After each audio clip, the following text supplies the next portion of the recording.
Why do you do it, man? Wow. Some kind of war junkie? I won't say a goddamn word. Why? They won't understand. They won't understand why we do it.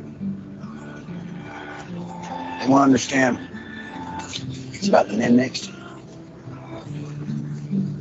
And that's it. That's all it is. Revolution Radio, freedomslips.com, #1 listener-supported radio, the printing press for freedom at a time when freedom is needed the most.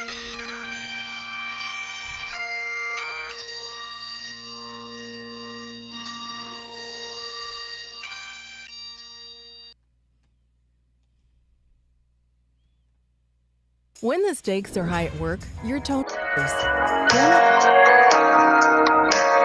Join me at Revolution Radio, Studio B, at 11 a.m. on Saturday for Free Association, when we take a look at philosophy, spirituality, psychology,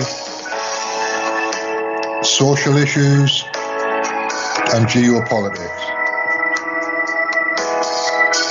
It's every Saturday at 11 a.m. Eastern on Studio B at freedomslips.com.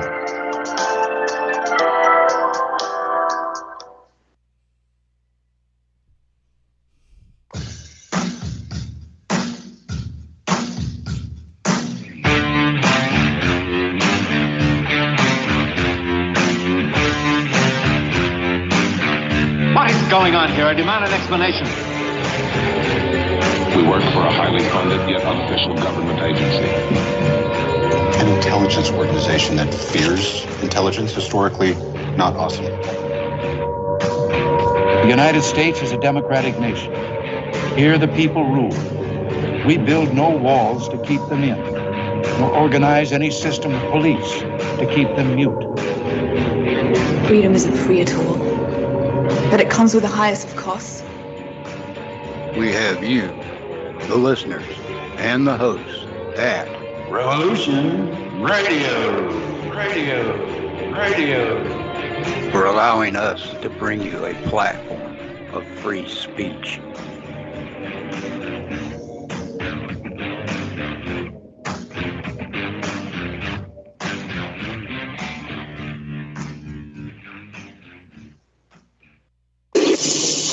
CPR Street Gang, this is our fighting. Standing by, over. CPR Street Gang, this is our fighting. Standing by, over. Right now, it's 12 o'clock, Americans, another day closer to victory. And for all of you out there on or behind the lines, clocks for now. Wind is blowing cold and dark. On the road and no way out. The broken hearts, the smoking gun. On the run. On the run.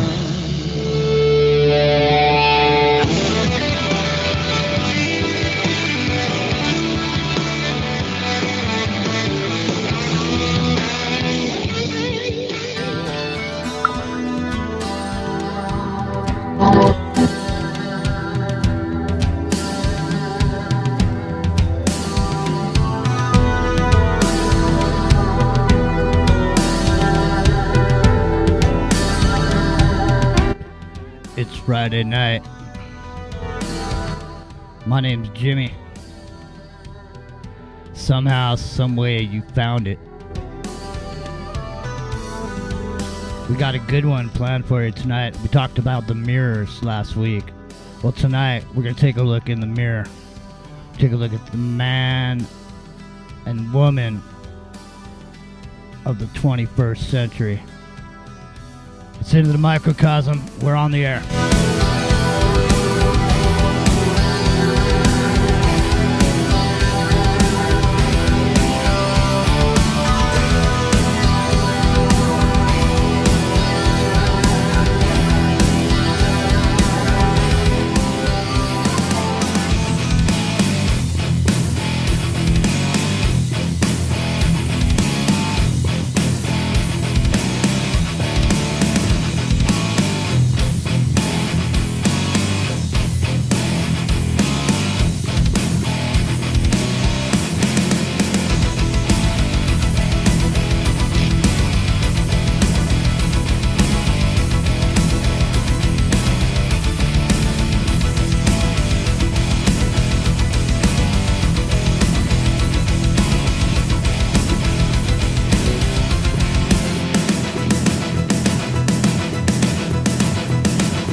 Rick Journeyman.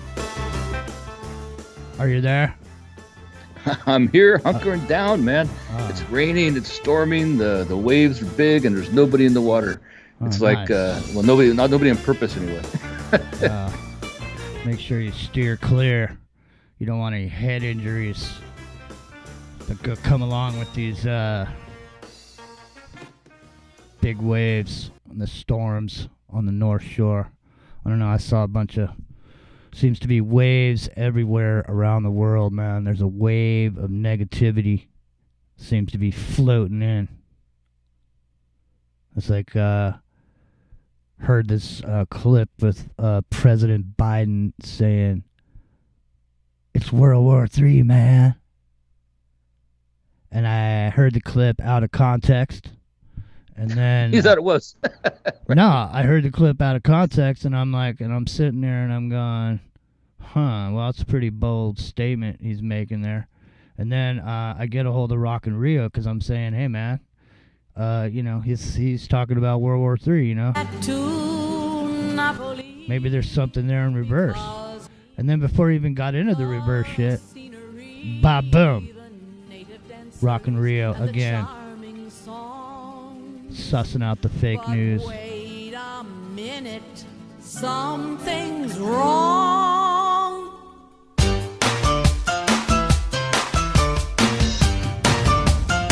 Hey, hey, now it's hey mambo, mambo Italiano, hey mambo, mambo Italiano, go go Joe, you mixed up Siciliano, or you calabrese, do the mambo like crazy, and hey mambo, don't want a tarantella, hey mambo, no more the mozzarella, hey mambo Italiano, try an enchilada with a fish of bacalao, and then hey gumba, Hey, Goomba. Hey. What's happening? Good to see you, man. What's happening, bro? It's good to see you there, man. So now listen, I brought up it's World War III, man. Make no mistake about it, or whatever the hell it was that he said. Yeah. He dug into the mic and that creepy voice went, "Hey, man, it's World War III." Yeah, and then that's the only part of the clip that I heard, but typically that's kind of like what happens in the alternative media for the most part. It's like, taking out of context Bible quotes and using them to make your point, as though that's the right thing to do or whatever. So I hear the clip on Alex Jones's show. He didn't play the surrounding dialogue. He only played that part of the clip. So he wasn't saying. So now you're saying to me that. Well, hold on a second. Listen, here's the debut of the.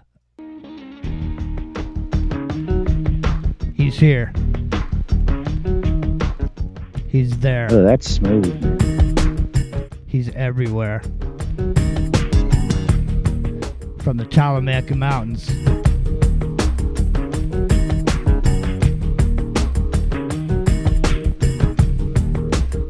It's Bruce McDonald.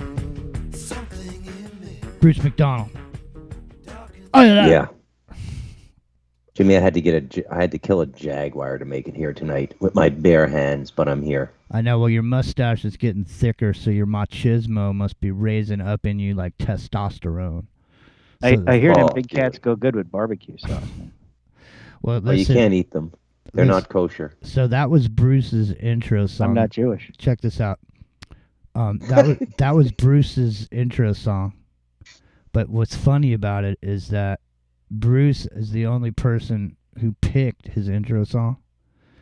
And it's almost like, it reminds me of that episode of Seinfeld when George wants to be called by a certain name around the business or whatever, but no one calls him by that name. Like he makes up a nickname for himself. And he wants everybody to call him by it. But somebody else makes up a nickname for George, and they start calling him by that nickname, and it's actually hilarious. But so Bruce picked his own intro song, and I gotta admit, I like Peter Gabriel. I like Digging in the Dirt. I just don't think it has Bruce. To me, when I think of Bruce McDonald and the man, who encompasses that, for me, I'm feeling. I don't know about you, Rio. I'm feeling like I need big band or something. I need some horns. I need some jazz. I mean, I dig the Peter Gabriel, but it's just. I mean, I need something like Tommy Dorsey, Take the A Train would be a good intro for Bruce. Yeah, something. Dun, dun, da, da, da, da, Yeah. How about Frank Sinatra? I Did It My Way. Yeah, that's another one. See, Sinatra would be a good Bruce intro song. Well, we'll find out this week. Coming up into the microcosm.com's Bruce McDonald will be starting his very own morning show, McDonald in the Morning, and it's going to happen at 7 a.m. Pacific, 10 a.m. Eastern. And Can I just pass a few words about the mustache, Jimmy? Now, I realize this is an auditory medium, and the listeners can't see me unless you put me up on. I think you have once or twice put me up on YouTube, but it's not that I don't want to. You never give me permission to, so I just don't assume. I mean, I'd love to put you. Well, you can if you want. Yeah. I personally think a mustache is the cheesiest, stupidest thing in the world. Okay.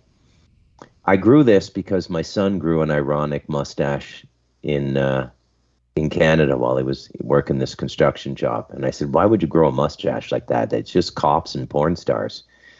And he said, yeah, that's why. I just want to be ironic. So I grew one just to spite him. And then everyone went, nah. Oh, my God. Does that ever look good? Like, they love mustaches in Latin America, man. So I to fit in, Jimmy, I'm just keeping it. I'm just telling you, man. I mean, you got to get the little sides that go down to your chin, man. You got to go like full 70s. I got my sideburns. Handlebar mustache? No, kind of like what Jimmy's got, without the beard in the center. Sideburns, dude. That's sideburns. That's for bikers and mob money collectors. Let me just say this: you got to have the sideburns. And 70s, man. You because the mustache itself, in and of itself. I mean, I'm just saying it. Ladies and gentlemen, it's almost a Magnum style mustache at this point. It's like two. Yeah, it's cop, pure cop. Yeah, it's Constable McDonald. I'd like to see you with a thin Charlie Chaplin or something like a super thin. Well, you can't do the Charlie Chaplin anymore. Jimmy, I don't mean because to sound. that would be instantly associated with Hitler. Well, I didn't mean Jimmy, that. I don't mean to sound schizophrenic, but the thin mustache would be like a two-finger mustache. Yeah, man. I know that two finger sign is something to keep your eye out, especially when you're doing this. The way you're dealing with this feeling. I could tell by this video. This dude is throwing up two fingers, so you better watch out. Yeah, there's I got two fingers across the street now from me. I was very disappointed. People don't know what we're talking about. I mean, I swear to God, I may just start busting up laughing. But here, I'll play a quick clip. Play the clip for the listeners. Yeah, play the clip. Let me play. It's only 3 minutes. Yeah, let me play a quick clip. Now listen, ladies and gentlemen, this kind of goes with what we're going to be talking about a little bit later tonight. We're going to get into some current events here in a minute, but just to kind of wet your whistle, this is an interview with a paranoid schizophrenic from 1983. Now, this particular individual isn't one who I want to point to as an example of the conversation we're going to be having. I have another guy for that later. He's a time traveler. And I'm sure you'll enjoy him because he is enjoyable. And in the way he talks, you might even think he's actually got... I mean, if you heard him on a show, he might sound like a super soldier or something because of the way he describes some of the ways he moves around through time and so on and so forth. So it's hard to tell, but this guy here, he's a paranoid schizophrenic, and he thinks that he's located and sussed out a communication pattern. And so he's being questioned about it. People around here, people in this community, they acknowledge number two to be homosexual and lesbians. And when I can analyze their practices over a period of time, that's the conclusion that I reach. This the most conclusive conclusion I could reach. So you think the homosexuals and lesbians walk around the streets going like this? Yes. Yes, with the right hand. That signifies homosexual and lesbian activities. Lesbian is the same as a homosexual, you know, because she wouldn't be a lesbian if some homosexual hadn't misused her. What do you think they're communicating when they do this? What do you think it means? That they will participate, if the time and the place are right, in these types of activities. If they're alone together, something of that nature. Well, there he goes. Paranoid schizophrenic from 1983. He sees people throwing up 2 fingers, and that means homosexual activity is about to follow. And because he figured it out. He sussed it out. He sussed it out. Exactamundo. All right, so listen, Rock and Rio. So what was President Biden actually saying? He wasn't saying... Now, you said that now on Epic Journeyman, you might be able to help with this now. They're saying that the tanks are not going there now? Or they No, what it was is they wanted to send, I think it was fighter planes. Abrams tanks? No, it was fighter planes that they wanted to send over. And he initially vetoed it. And the reason he vetoed it is he vetoed it because if he sent them over, he knows that's World War III, is the actual context of the clip. So that's why he vetoed. He was explaining why he didn't want to send them. Well, so actually, and it's weird because I'm actually defending Joe Biden, I think, for the first time in history in what he said, because he, that was his point. If we send the fighter planes, it's going to be World War III, was the meaning of what he was trying to get across. I don't know if they actually overrode his veto or not, but that was his intention with what he was saying.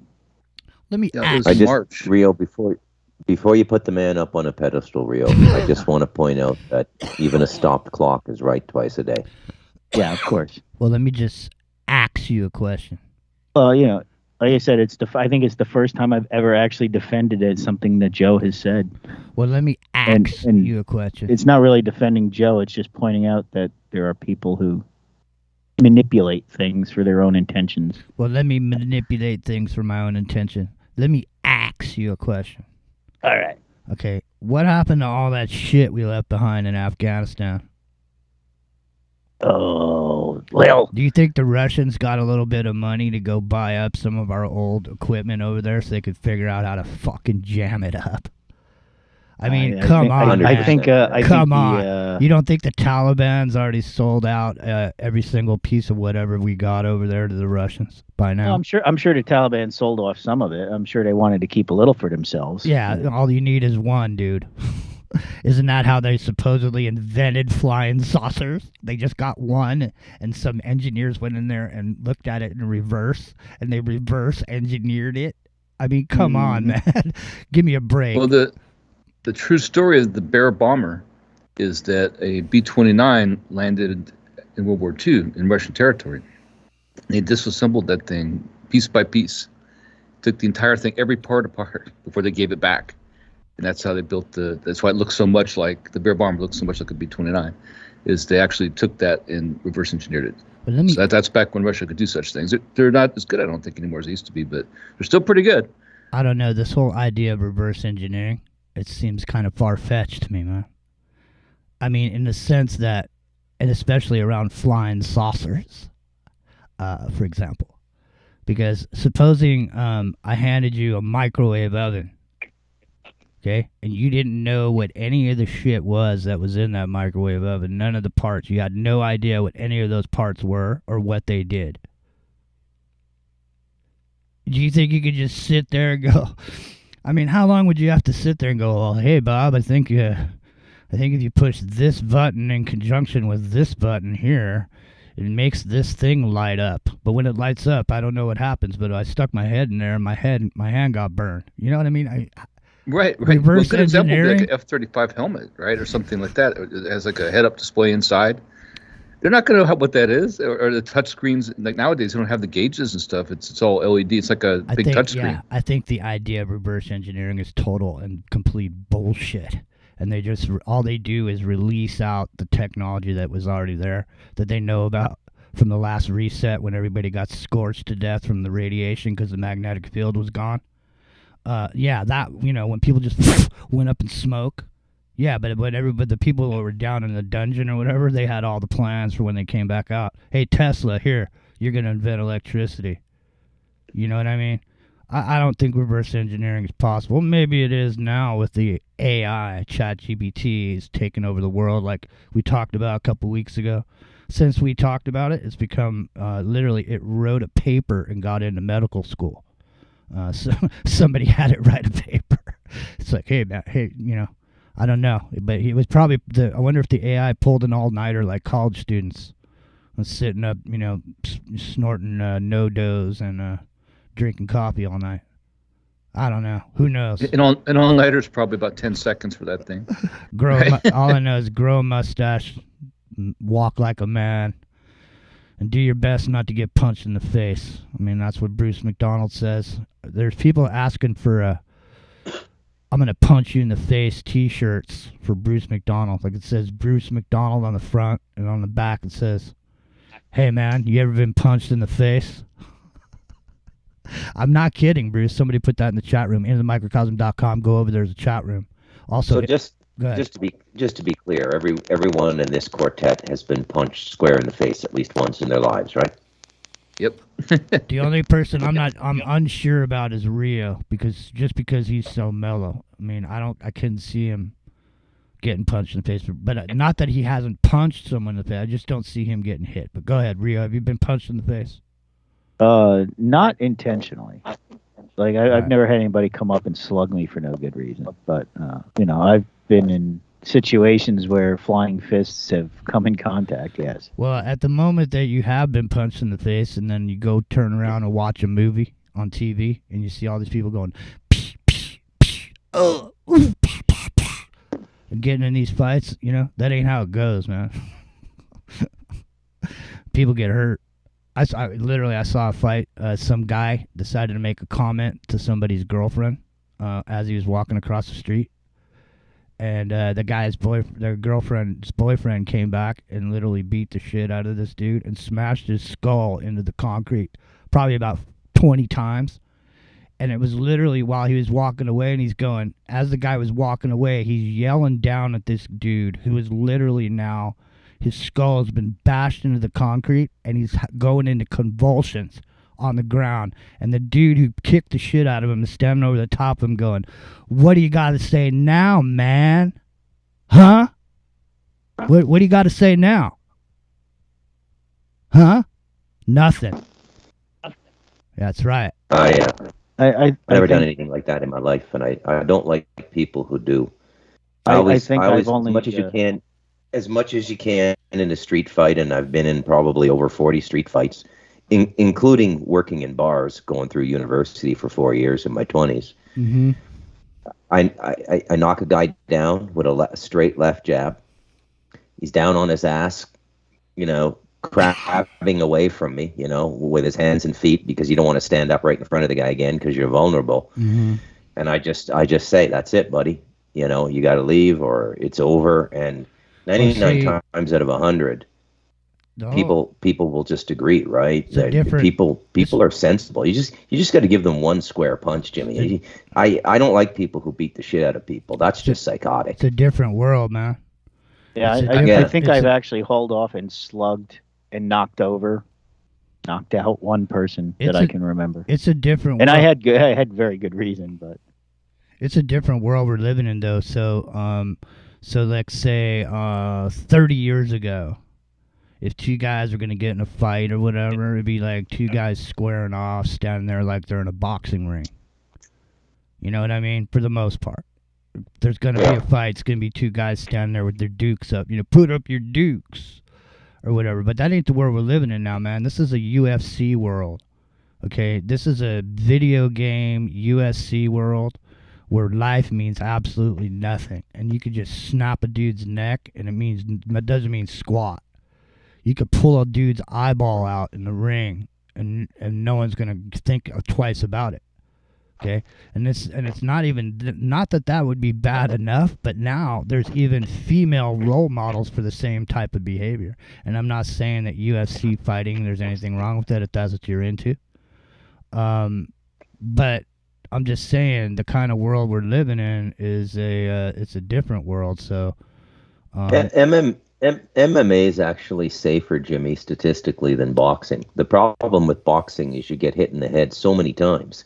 In MMA, you hit the guy once or twice, he gets a little dizzy, you go in and you get an arm bar and he taps out. He doesn't take the other 8 rounds of blows to the head. I think MMA is an evolution in sport fighting and the safety of participants, actually. Possibly. Boxing was brutal. Possibly, yes, but we're not talking about being in the ring in MMA and Joe Rogan or whatever. We're talking about and a referee in a controlled circumstance either. Yeah, we're talking about lowbrow fools beating each other to death in their backyards on picnic tables, and we're talking about people that are just in this world we're living in, because we are talking about the mirror and the man in the mirror, and part of the man in the mirror for this society we're living in right now is lots of anger, man. There's lots of anger. Yeah. People are frustrated. People don't have a way to get any of their frustrations dealt with. There's nobody to talk to. The people that are in control of everything are sitting there out of control. Everything that you can't stand or despise is being done right to you in front of your face. Nothing you can do about it. Whether they're going to launch headlong into World War III and there's not one person sitting there talking about peace. Where's the peace talkers, man? There's not one person. You're trying to tell me out of fucking 8 billion people on this earth, there's not one person who's got the gravitas and the balls to call a meeting and try to get some solid peace talks going? They shot John Lennon in 1980. I'm just saying, man. People are beaten to a pulp emotionally from the emotional roller coaster that's been going on for the last 3 years. And nobody's got any fight left in them. People are ready for World War III because they're sick of it. People are literally just get it over with, right? That's what the current attitude is. Let's just get it over with. Let's just do it and be done. Exactly. People are sick of it, man. I mean, to think that we'd be living in a world where people would rather commit suicide and have World War III than go on in their tired ass lives. You know, because once the veil's been pulled off, you see exactly where you're going. You know, what kind of a life have we ever really had? Have we ever really even had a chance? No. No one's ever really had a chance. Because the playing field is completely lopsided. We don't have, it's not a level playing field, you know. So the thing is that as people, it depends on what class you live in. I don't give a shit where you are, even in America. There's a caste system in America. Okay, it doesn't have nothing to do with what color you are. It has everything to do with how much money you make and what station in life you're going to be in. When you were growing up, did someone teach you postal how to? Code, Jimmy. Huh? When you were growing up, it's all postal code now. Yeah, policing, your safety. It's where you live. It's what your postal code is. I'm just saying, if you were growing up, did you people that are in the elite households, when they're growing up, none of those children are getting jobs as busboys. Okay? Nobody's cleaning up after somebody else's mess. Okay? It all depends on where you're born and what your caste is, man. And once you're in that caste, it's very hard to break out of it. Okay? The person that grows up being a busboy and a dishwasher, okay, maybe someday they might grow to be some person in authority in a giant corporation.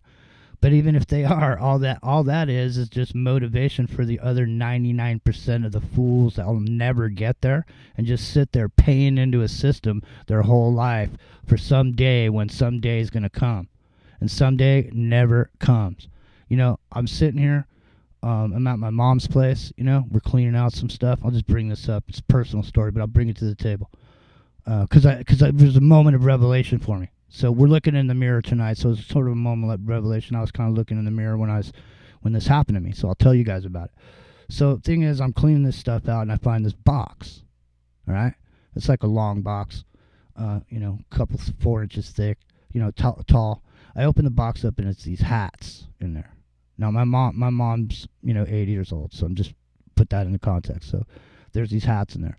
And they were these beautiful hats, man. These hats that you would wear like on the beach. You know what I mean? You go to the beach, you're keeping the sun off. They're these beautiful hats, you know. And my mom put them in this box and she saved them, because when she bought those hats, she was thinking to herself, when she saw that hat, she was thinking, she put that hat on and she thought to herself, you know, someday I'm gonna have this hat. You know, I'm gonna be retired and I'm gonna wear my hat. I'm gonna be on the beach somewhere, and I'm just gonna be relaxing. You know, she ain't on the beach, and she's not relaxing. And now the hats are taking up space. Mm-hmm. So the point is, man, is that someday never comes. And the dreams that people had 4 years ago have dematerialized for most people. At this point, nobody knows what they're going to do, where they're going to go, if they're going to be able to wear their hat someplace in retirement, or if they're going to be stuck into some dystopic, you know, hell hole, eating crickets. Jimmy? Yes. You want to do the world a favor and don't volunteer for any California suicide lines, okay? I won't. Right. Don't do that. I won't. But listen. Suicide hotline, Jimmy Jean here. Go ahead and do it, buddy. It's going to get worse tomorrow. I didn't mean to. Just ain't getting better. I didn't mean to ram the black pill so far down your throat. All at once here. Oh, we're only 30 minutes into the show. Gee whiz. Sorry about that. Chief. It's a black mirror already. I know. No, seriously though. The world we're living in, though, there is quite a bit of anger going on. And so, you know, this moment of realization that that's where we are. I mean, it kind of changes everything. It sort of changes the way that people start to behave in public, and if they even want to go out in public, which also feeds the whole psychosis of the being locked down and changing of human behavior. Epic Journeyman. Right. You don't want to get shot. I mean, that's the thing now. It's not just the fact you hit that guy and knows he's going to come back and shoot you. That was the original thought I had. But then, of course, you start thinking about the other side of it. I mean, mass shootings are an epidemic. I mean, it's just ridiculous. Nobody at this point, I mean, what's sacred? What can you go to? You can't go to church. You can't go to the synagogue. You can't go dancing. You can't go to the grocery store. You know, I mean, at some point, I mean, the Wild West was never like this. You know, if two people got shot in a bar in Tombstone, it was a big deal, you know. And then we had a big shootout. It was a bigger deal, right? And how many people died in that? A couple after that, right? It wasn't very many, right? But it made national news. It changed the perspective of the whole nation. The Wild West had to come to an end. Well, you know, it's worse than that now. I mean, you know, what are we? 39 mass shootings. We're only on the 27th. I mean, that's at that pace. I mean, that's what I mean. Yeah. And I mean, so. I mean, you know, at this point, where is the calming effort? I mean, I don't see, there's nothing going on where it's to calm people down. Everything seems to be inflammatory, Bruce and Rio. I mean, everything seems to be everything on the news is about the outrage, right? And, you know, you hear the Zone in Atlanta getting fired up now with the Antifa guys again, and you know, it's all about promoting the anger and promoting the rage, and let's you know, they're almost glorifying it to a point where everybody wants to participate. Well, you know, hey, these 30 other people got away with shooting up everybody they didn't like. Maybe I should try it. You know, it's weird, man. It's a weird time. There's mass psychosis. I mean, that's the only, and I mean, and I don't mean in reference to the dude who came out like 4 months ago, running around on Joe Rogan, mass psychosis. Or whatever. Yeah, that guy's a heel, man. That's not what I'm talking about. I mean, we talked about this earlier because we did the research on solitary confinement. And we did the research on solitary confinement and some of the psychological ways that it affects a person. And so we've extrapolated from those symptoms and pointed out how a lot of the symptoms that people were running into as a result of being locked down for that period of time were a lot like the same symptoms of people that were in solitary confinement. In other words, For example, there was one particular individual who was in this one room, and the lights were on all the time, okay? And so once he was in there for a period of time, he would fall asleep, and he would be dreaming that he was in the room. And then he'd wake up, and the room would be the same room that he was dreaming in, and he didn't know what time it was. And he reached a point where he didn't know if he was sleeping or awake. And that's what happens to people in these type of situations where they're unwittingly locked down into these situations and then psychologically retrained via, the medium that we talk so much about, the internet. And so never in the history of mankind was there so much internet activity as when people were online during the pandemic and during the lockdown. And so, developing psychological profiles on individuals, that was the biggest data scraping operation in the history of man, I'm sure. Not that I have any exact figures on, terabytes of information on each person. You can only imagine what it is in a year.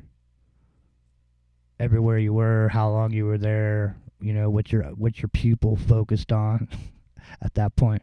But anyways, it's Into the Microcosm. I'm sitting here with Bruce MacDonald. You can find him on intothemicrocosm.com. He's got a page over there, and Bruce MacDonald's on there. And then he's also got his books up on Amazon. You can find them there. And there's a couple good ones from what I understand. No, I'm just kidding. No, he's up there, man, so you guys can find his work. Epic Tournament's here, Rock and Rio's here, you're here.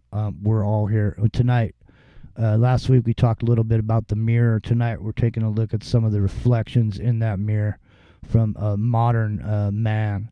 I'm going to say man, but I also mean woman at the same time. So if I say man, I don't just know I mean woman also. But why is that the way that it is? What are they going to do? They're going to go back and change everything now that says man. They got to get rid of it. I don't know. Maybe they did that with the Bible. Like maybe there were some other words that they don't say anymore that was in the Bible, and they just decided to take them out, but we just don't know about it.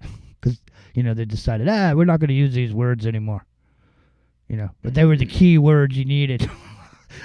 They were the 9 words you needed, man, to unlock the 3D mammogram known as the Bible. Oh, go ahead. So, you guys ready to move on into the night, as it were? Or is there any other current events you wanted to touch base on before we venture off into the nether world known as Into the Microcosm? I think it's time to get small. All right, well, I'm about as small as I can get, but I'm gonna get even smaller. But Bruce MacDonald, so with the subject matter at hand, there's quite a bit of different aspects to what we're going to be talking about tonight, ladies and gentlemen. There's something that's known as a targeted individual. And then these are people that have experienced something, and they feel that they've been at the snotty end of the government contractors utilizing equipment to invade their psyche and their cognitive liberty, and to see through their eyes, as one thing that's said. Hearing voices, causing emotional outbursts, this type of thing. These are some of the things that are described. At the same time, a lot of the things that are described by some of these targeted individuals, the description of the symptoms are almost identical to the description of symptoms of certain psychological disorders.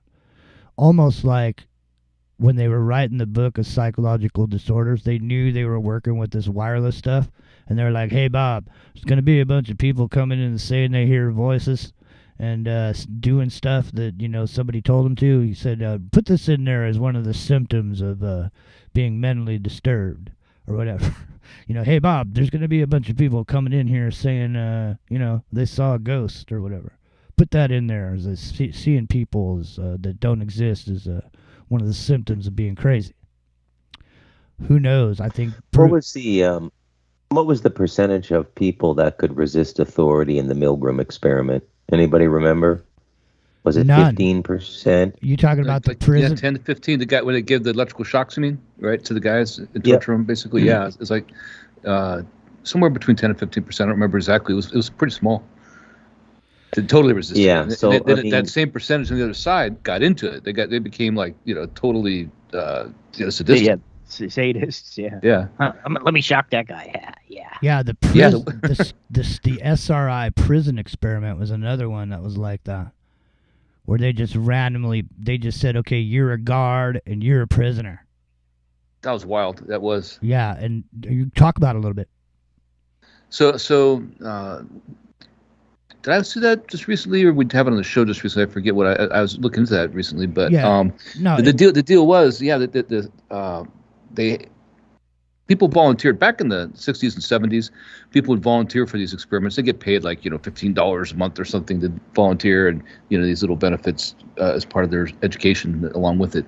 But they had to play these roles, right? And that's how some of these LSD tests took place, and these other drug tests and psychological tests. And what happened, a lot of them from Stanford, right? And this one, what they did was they had students play the role and had to stay in character of prison guards, and the other ones play the role of being prisoners. And they actually stayed in the prison. They went to the jail. They had all behaved just exactly as they would if they were doing the real thing. And it was all part of their class essentially, right? It was heinous, man. It was totally heinous. They started torturing some of the guards became sadistic and started torturing the inmates. And the thing was, the inmates couldn't escape on their own. And at some point, some of the people performing the test, the actual auditors, whatever we call them, the observers, shut it down, because it was just too psychological, traumatizing to them to watch. And yeah, it was terrible. I mean, some of the people that were in the experiment, it's called the Stanford Prison Experiment, and you can find the documentaries over there on Psychology Case Files. It's a channel on YouTube, Psychology Case Files. You go over there and look at the Stanford Prison Experiment documentary, the raw footage of it. They have it over there. So yeah, so what you see in a lot of these cases, for the most part, is everyone acquiesces to whatever the situation is around them, because human beings want to live and they want to survive. So that's how they act. So in other words, the majority of people in America would probably, if you would let them get their gas cheaper and you'd let them their groceries go back to the way they used to be, you'd find that a majority of people would put on a gray uniform and go ahead and use that government card over there. Majority of people are not going to fight against it. They're going to go with whatever it is. People will sell you down the river. I mean, people were sitting there making money. It's like at one point, lots of people were making money selling us down the river. In other words, they were going over to these other countries and training people in how to take your job. And then they sent it away, and now your job is gone. And people got paid for that.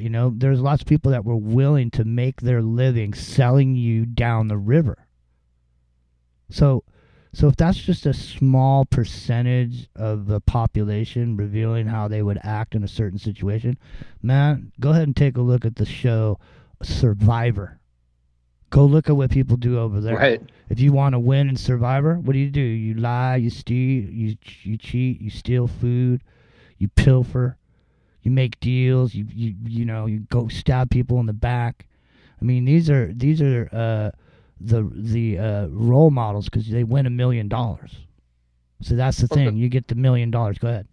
It was like I couldn't help but watch. A lot of times that stuff, we know a lot of it's sometimes scripted, and they have makeup and they get the sandwich behind the scenes or something. But the thing is that the behavior that they exhibit, I mean, that is real. That's what these people do. And it very much reminds me of the formation of the Nazi Party, how it got started, how people, parlayed their positions into higher positions of power by selling out those around them and setting them up. That's what I'm saying. Yeah. That's exactly what I'm bringing to the table right now, is that whatever the majority is doing and whatever direction people are going in, that's the direction people will go in. So the thing is, if most people are going down and sticking out their arm for the experiment, then if you don't, there's something wrong with you because everybody else over here is doing it. So that's what I mean. Most people just go along because they want to survive. You know, Rock and Rio, $1,300 for water, dude. Seriously? People can't. I mean, I don't know if you want to tell people about that. But, I mean, Rock and Rio, $1,300 he had to pay for water. And we were talking about that earlier, and we're just like, fuck, man, you're just one dude. You know? Yeah. It's like one guy. What if Rock Rio had a wife and some kids, man? He's got 4 people in there draining water. Kids are taking baths and stuff. All of a sudden. So, let's explain what they did. The town here had deferred water payments, you know, because there was nobody in the office to take the payments and process it and, you know, whatever, because of the lockdowns and the and stuff. So they had deferred all your water payments for a year and a half or whatever because of that.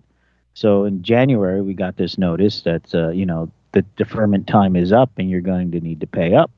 So now I have the next water bill, and the next water bill is $1,300, as opposed to the, you know, usually it's like $200 because I haven't paid it in a year and a half.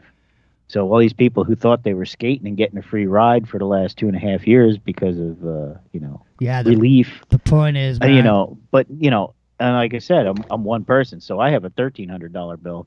I can't imagine people with 4 or 5 people in the house, you know, they're getting $2,000, $3,000 bill slapped on them. Yeah, you'd be red-assed running around with a strap if you had kids.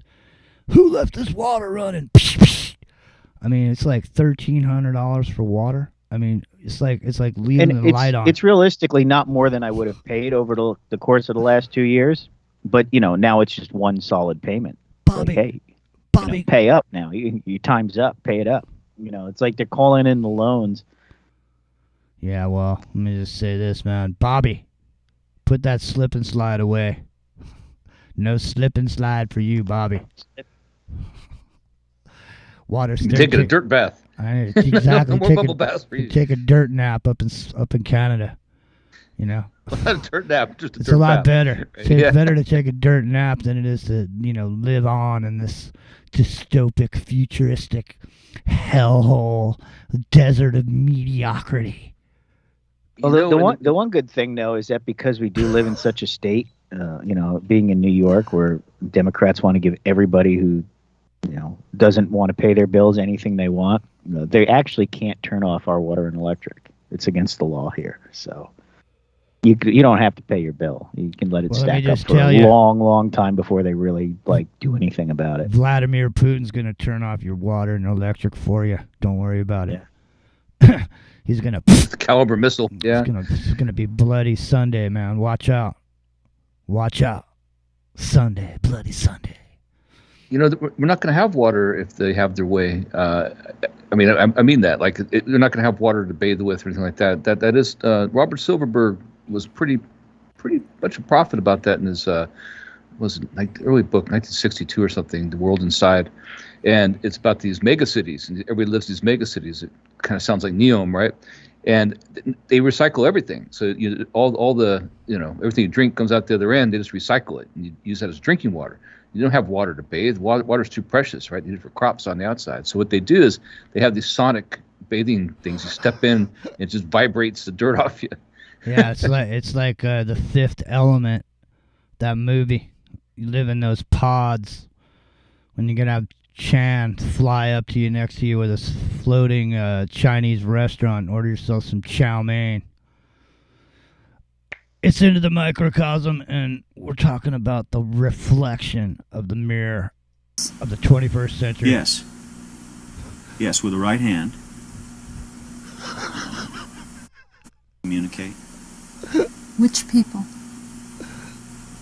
People, all kinds of people. People around here, people in this community. They acknowledge number 2 to be homosexual and lesbians. And when I can analyze their practices over a period of time, that's the conclusion that I reach. This is the most conclusive conclusion I can reach. So you think the homosexuals and lesbians walk around the streets going like this? Yes, with the right hand. Oh man, I gotta show that video next time because you gotta see this lady. The way she does it, she just goes.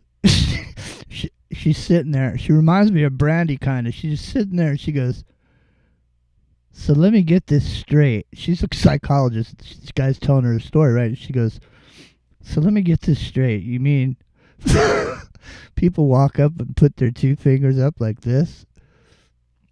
You know, man, it's some funny stuff. Anyway, what we're talking about is looking in the mirror, and what we see is psychosis, man. I mean, I think there's mass schizophrenia going on. I mean, is there a schizophrenia button, Epic Journeyman, in the human brain? I mean, is there some area in the brain that's affected by some sort of chemicals that causes what they deem schizophrenia? What I mean, what? I think that there is. I mean, historically, when we talked about the dancing plagues before, and like the television show Netflix, Bird Box, right? That idea you could see something that just you can't unsee and triggers something else psychologically at some deep level. It's not just psychological; it's probably neurological or related to some kind of biochemical response. But yeah, that definitely historically something does happen. And you look at the mass almost hypnosis of the people they went to the two-finger salute, but doing the Nazi salute back in Berlin back in the 30s. I mean, those people, they turned on a dime. One day they're nice people out there having their beer and enjoyed it in the strudel. And the next thing you know, they're out there burning up people. So it does happen. It does. And there's a difference between the true believers and people who really get triggered, really get converted. It's conversion, right? It's conversion is what it is. They can't unsee. They can't. They're not coming back. A lot of those people. Wow. I mean, there's just a nonstop onslaught of news and information coming across the airwaves everywhere you look. And for the most part, I mean, you're pretty hard pressed to find anything good going on, unless you look for it. I mean, it seems most of what you're hearing or seeing or what the discussion is like I said. Why? You're telling me. This is the thing that's so unbelievable to me.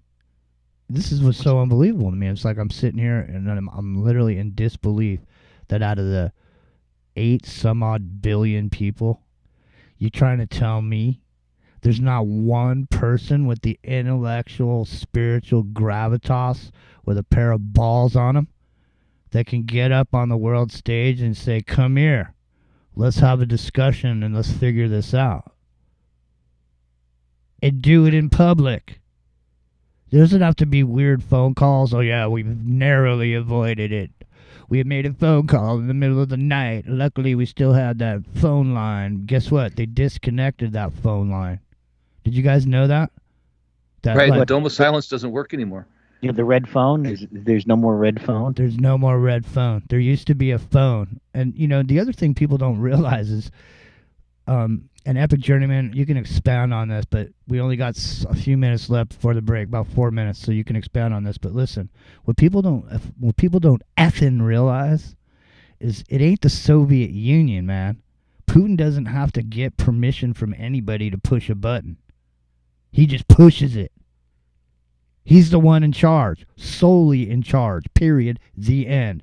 Right, Epic Journeyman? Pretty much, yeah. He's got the old Politburo people and the FSB are still around, right? And they're trying to be like a check and balance. But the fact is, he's got that big long table with those little Simon Says looking buttons around them. What those buttons are exactly that. They're the way to launch things and call in strikes or do whatever. I mean, he has the ability because he's a dictator, right? In the end of it, if it came down to it, he just makes that call and that's it.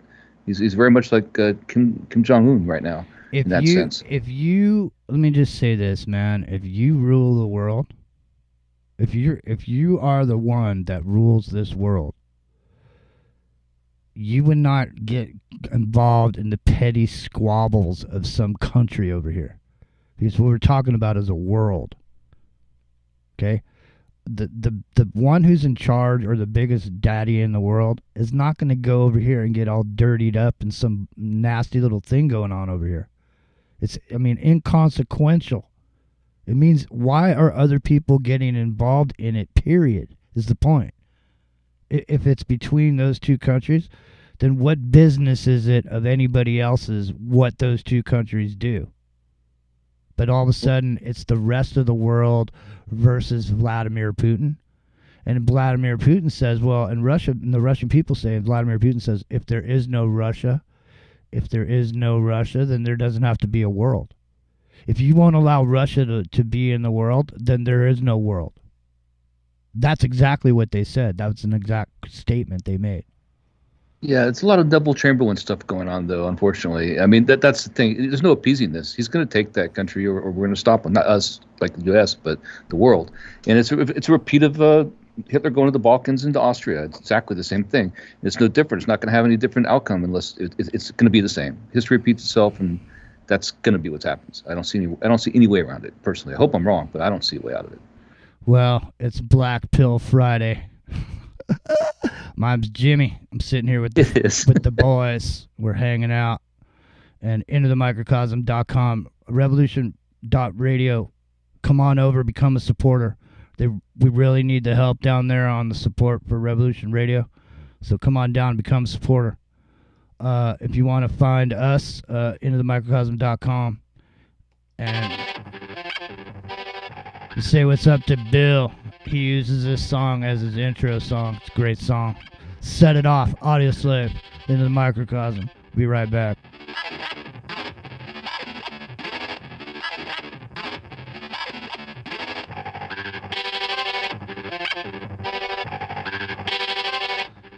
Support Revolution Radio. Come on down.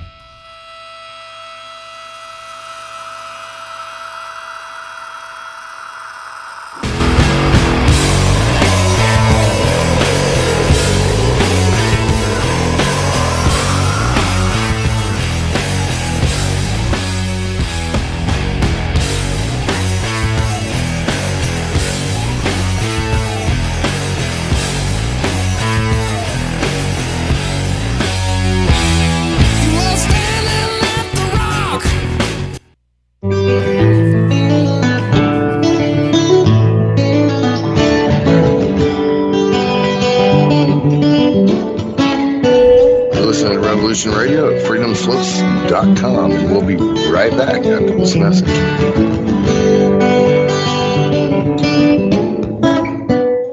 Hey everyone, it's Barbara Jean Lindsay, the Cosmic Oracle. If you have questions about your past lives or future plans, need answers from the cosmos about your love life or career, or just want to keep your finger on the pulse of the planet, check out my show, The Cosmic Oracle, here on Revolution Radio at freedomslips.com.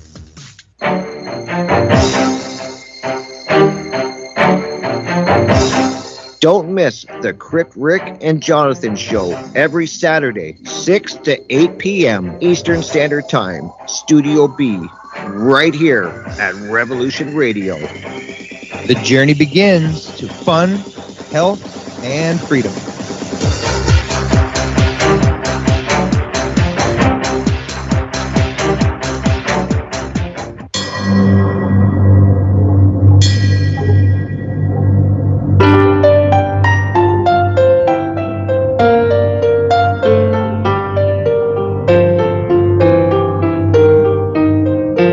Did you ever feel that things were not quite right? That everything was just ever so slightly askew?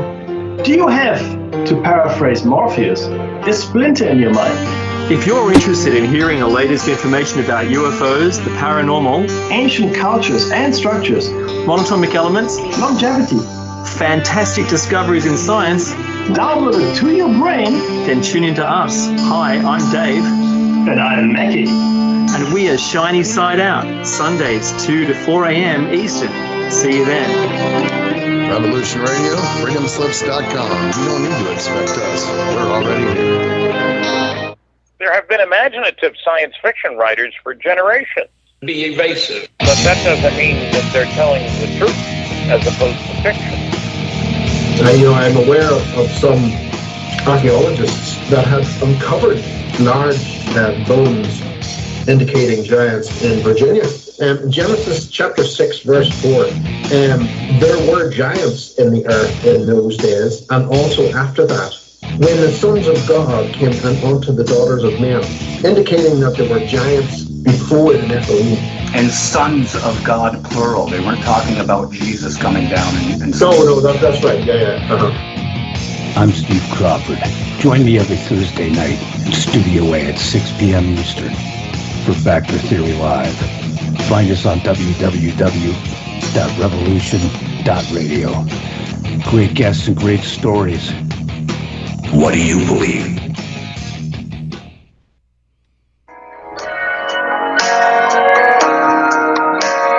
Join me at Revolution Radio, Studio B, at 11 a.m. on Saturday for Free Association,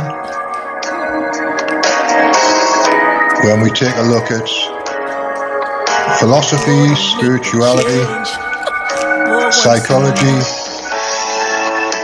social issues, and geopolitics. It's every Saturday at 11 a.m. Eastern on Studio B at freedomslips.com.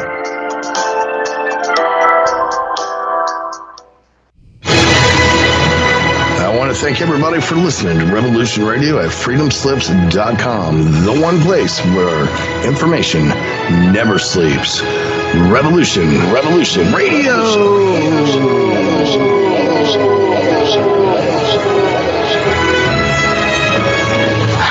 All right, let's show them what we got.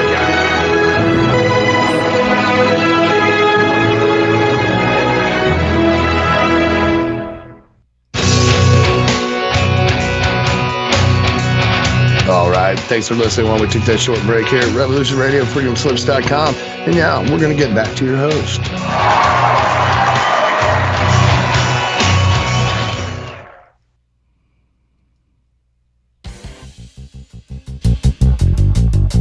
Hey,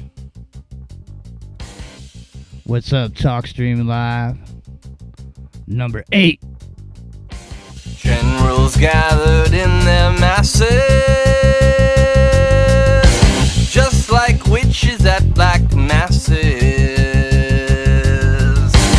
Evil minds that plot destruction. It's Friday night. It's into the microcosm. In the fields, the bodies burning.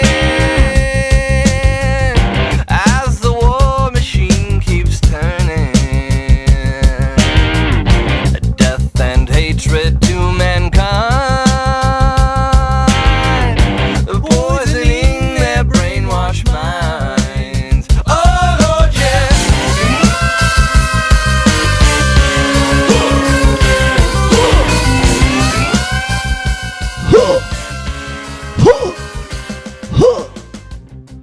That's right, cake. Politicians Revolution Radio. Hey, we're putting out the red alert. Red alert. Revolution Radio. The rent man came by. We had to close the blinds and hide behind the curtain. The rent man gets a red ass once a month. He comes around with his hand out. It says pay up. It's got a tattoo on it. It says pay up, sucker. So come on down. Revolution Radio needs some support, so come on down. Please do that. Appreciate it. Muchas gracias, amigos. And I want to point out that Doug is over in the green room chat at intothemicrocosm.com and has posted a challenge to everyone in the YouTube chat to come over there and do something. So. Nice. All right. Well, go on over there if you're in YouTube. Bunch of people into the microcosm. Jimmy G, we're in the strike zone still. And then, of course, there's a chat room, into the microcosm.com.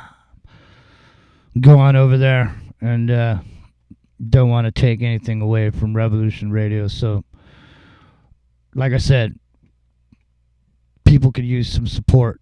And so in order for things to continue on, like I'm saying, I mean, you know, you don't want to just show up one day and try to listen up to one of your shows and just, you know, there's nothing there. And I mean, I'm not trying to scare you, man. It's not public radio. If I was on public radio, believe me, you know, I could make you feel uptight about it. Because, listen, you don't want to just go there and have it not be there, do you? And I mean, that's pretty much where it is. I mean, you know, there's no telling. You can't always assume someone else is going to do something. You know, you can't always assume there's going to be tomorrow. You can't always assume somebody else is going to do it. Sometimes you got to, you know, strike out and take the initiative and do it yourself, man. That way you know it got done. That's the big thing about looking in the mirror, you know, like we're talking about tonight, the reflection of the modern man, is that people worrying about other people's sides of the street, when if everybody worried about keeping their side of the street clean, then, you know, we wouldn't be having a problem. If everybody's cleaning up their own mess, then we don't have a problem. So the minute you start worrying about somebody else's mess and telling them what to do, then all of a sudden, you know, you got a problem. You know? Right, Bruce? Then all of a sudden we got to all do it the same way, or else you're the one standing out over there. You're sticking your head up. You know, everybody else is grazing on the grass, Bruce, but you're that one black sheep over there sticking your head up, getting cocky. Yeah. Low profile, Jimmy. Low profile. That's right. That's you slide in on the sly, man. Like going on the radio and talking about mind control, government-sponsored mind control. And we're talking about targeted individuals. This is the opposite of low profile. Well, it's targeted individuals is one of the most touchy subjects there is. Well, if you want to get on, you want to get on the we hot, might want to throw a quick shout out to a host at Rev Radio who was one of the earliest voices speaking publicly about this, and that, of course, is Solaris Blue Raven. And TIs are real, man. It's like the ultimate form of gaslighting. But they're fighting back, Jimmy, according to that Vice documentary. They're getting together and they're fighting back. Oh, all of a sudden we got issues with the audio. Go ahead. My audio? Yeah, all of a sudden. You just got crackly poppy all of a sudden. Yeah. There you go.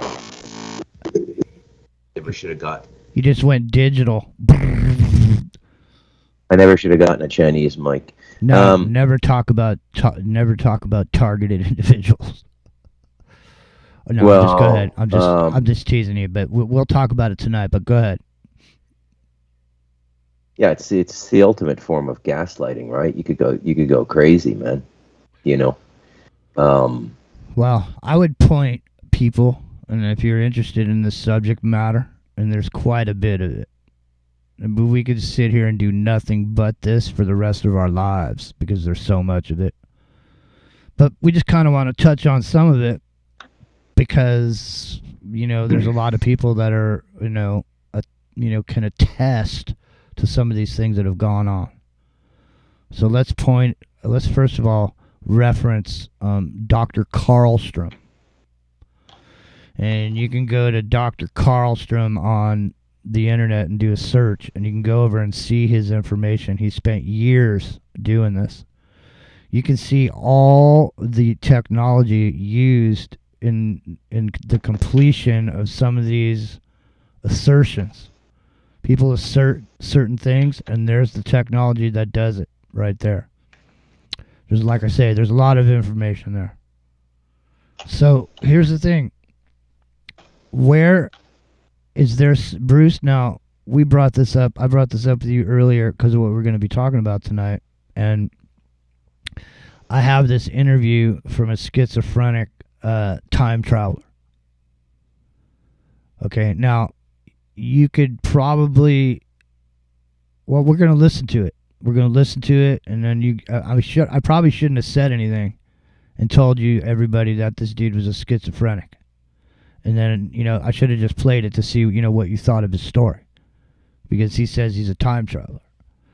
And so, Bruce, I mean, if you're on some show and some guy's on there, and he's a guest, and he comes on and says he's a time traveler, and he starts saying all this and that and the other thing, I mean, how do you discern, because a lot of people give credibility to people that have no reason to have any credibility whatsoever, only because they told a good story and somebody believes it. And then if you can get enough people to believe it, then it becomes like a filter bubble. We have a whole group of people walking around getting ready to put on a pair of Nikes and crawl into a bunk. after they drink some Kool-Aid. You know what I'm saying, Bruce? So what's the question? The question is, man, what the F's going on with it? I mean, are we not in this realm where the world that we're living in is being spoon-fed to us piece by piece? It's like dose by dose, just keeping you in this. I'm saying yeah, I'm just saying, when are you crazy and when are you not crazy? I'm saying some guy comes on here and tells me he's the galactic historian. Okay, he tells me he reads the Akashic records. I'm just saying. Yeah. Okay, I had him on the show, you know? Yeah. Okay. So, but what does that mean to me personally? I had also Leo Zagami on the show. Okay, Illuminati whistleblower. Okay, we've had all these people on the show. What does it actually mean to us or to me as a person on the show? Does that mean that because I have them on here that I believe what they say to me? Because that's not the case. Okay, we're bringing material to the table for people to look. We're saying, hey, take a look over here. Okay, we're not telling you what to think, and because there people are on here, or because we entertain a specific ideology or whatever it is, it doesn't mean that that's where we're coming from.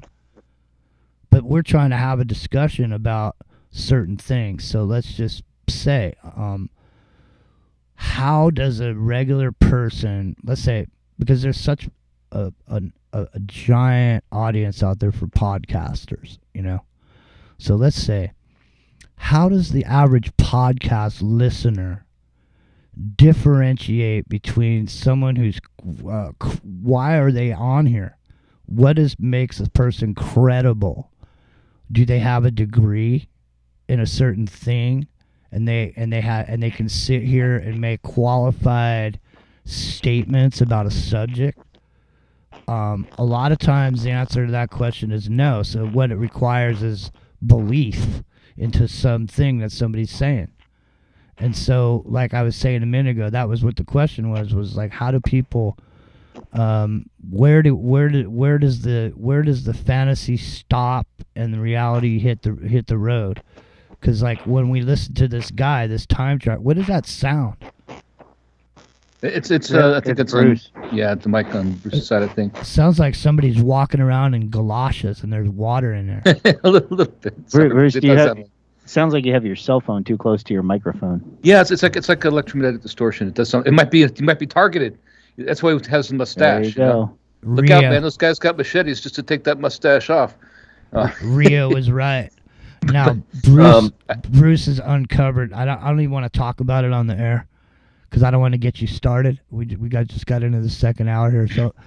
But well, go ahead. No, I'm not going to bring it up. I'll bring it up later.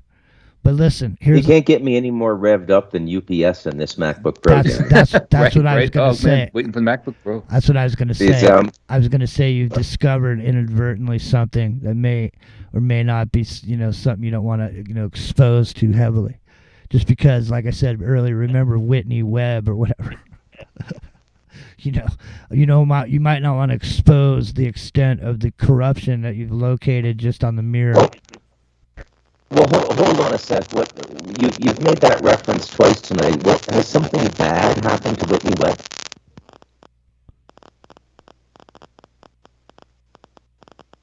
Can you guys hear Bruce? Yeah, he said did something bad happen to Whitney Webb? Yeah, didn't Whitney Webb crash that car into that tree? I might not be. I think you're thinking. I thought he was in a hotel and they ambushed him at the hotel or something. That's what I thought. But I know there's now he was all thinking which for confusing or conflated with somebody else. I think Bruce. I think maybe I might have the wrong Webb. Like Whitney might not be the first name, but the guy. Oh, so yeah, I mean Whitney Webb is an independent journalist, excellent researcher and writer living in Chile, who has focused extensively on Epstein, corporatism, and a lot of nefarious stuff. And I think she's happy and well, and no harm has come to her. So I got a little confused. It's somebody else. It's somebody else. It was. No, we're thinking the guy. Somebody in the chat smarter than us is going to figure it out. Yeah. We're thinking of. I can't think of the guy's name. Michael now. Hastings? Yeah. No, Michael Hastings. That's the guy who crashed his BMW into. Yeah. That's the And guy. it was hijacked electronically, almost certainly. That's the guy I was talking about. Yeah, and was it Wesley Clark? No, it was the former National Security Advisor. Came on, try to give his name right now, from the Clinton administration. He came on and said that's almost certainly what happened, right? Like after it happened, like immediately, that it had been hijacked electronically, which is pretty fascinating considering when it happened. Which is what we're talking about today. I mean, that's what I'm saying. I mean, realistically, there's really no whistleblowers, man. You know what I mean? You're not blowing no whistles, man. You blow a whistle, I mean, the story never gets out. Right. Well, before we get this time traveler, I would like to say, because I think it's going to be appropriate as we listen to him, that if one of us went back to 1923 and told the people around what was happening, our history from 1923 to 2023, nobody would believe us.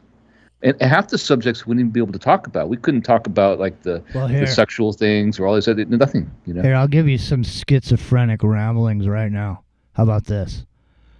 How about the real world that we live in and that we know really only started right around the 1800s when they came out of their holy hole after the last great reset, when everyone got cooked and smoked, and the gravity, like we saw, remember that video when pigs fly, when the magnetic field gets messed up from the sun and all of a sudden the atmosphere deteriorates and people start floating up into the sky. There was, when you look at the damage in the Civil War. Okay, think about what the kind of weapons that were being used at the time. They're cannons. Okay, think of a cannon and what you got to do to pack a cannonball in a cannon and shoot one cannonball. Think of how many cannonballs you would have had to shoot, okay, to knock down one brick building into rubble. It's not like bombs are going off. Cannonballs don't explode. They hit something with a force, with a weight behind that ball. You look at the wreckage and the rubble from the Civil War. Give me a break, man. You trying to tell me that's cannonballs? No. Not even close. No way. So there. Is that schizophrenic ramblings? I don't know. But here, let's get into this, man. You guys ready to hear the time traveler? I'm ready to travel. All right. You guys ready to travel in time with this time traveler? Now, this guy, I think this was, like I said, this is in, 1980s. That's when this was done. Hang on a second. Time traveler. Yeah, here he is. I'm going to put this on screen, okay, on YouTube, so you can see this guy. Now, like I said, if I shouldn't have said anything just to hear what you guys thought of this guy's story, like that old TV show, To Tell the Truth. Remember that? To Tell the Truth. And they just have some guy go on there, and there's like 3 guys tell a story on there. And you got to figure out which guy's telling the truth. We should do that one night. We should play To Tell the Truth on Into the Microcosm. And we can have 3 of us. Each one of us would tell a story, and the other 2 were telling the truth. You know what I mean? I like it. I know. It's like that old game show. All right, let me see if I can find this here. Here we go. I think I got the right screen. All right, here comes the time traveler from the 1980s. It's Into the Microcosm. Welcome into it.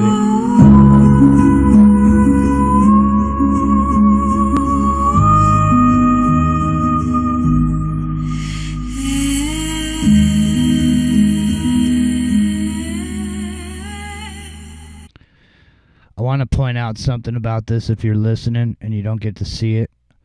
There comes a point in this interview where he makes these motions with his hands, and he looks exactly like somebody who's wearing a VR goggle, only he doesn't have the goggle on. So in other words, he looks like he sees something in front of him, and he's doing with his finger. It's like he's pushing buttons on a non-existent screen that's floating in front of his face. So I mean, on the face of it, you could say, "Hey, man, that sounds crazy," but actually, there are floating screens now that you can go like this. And this, like I say, this guy's back in 1980. So I'm not saying he's crazy, but he's in a facility, and they think he's crazy. So, what do you think? What happened that you happened to come to the hospital?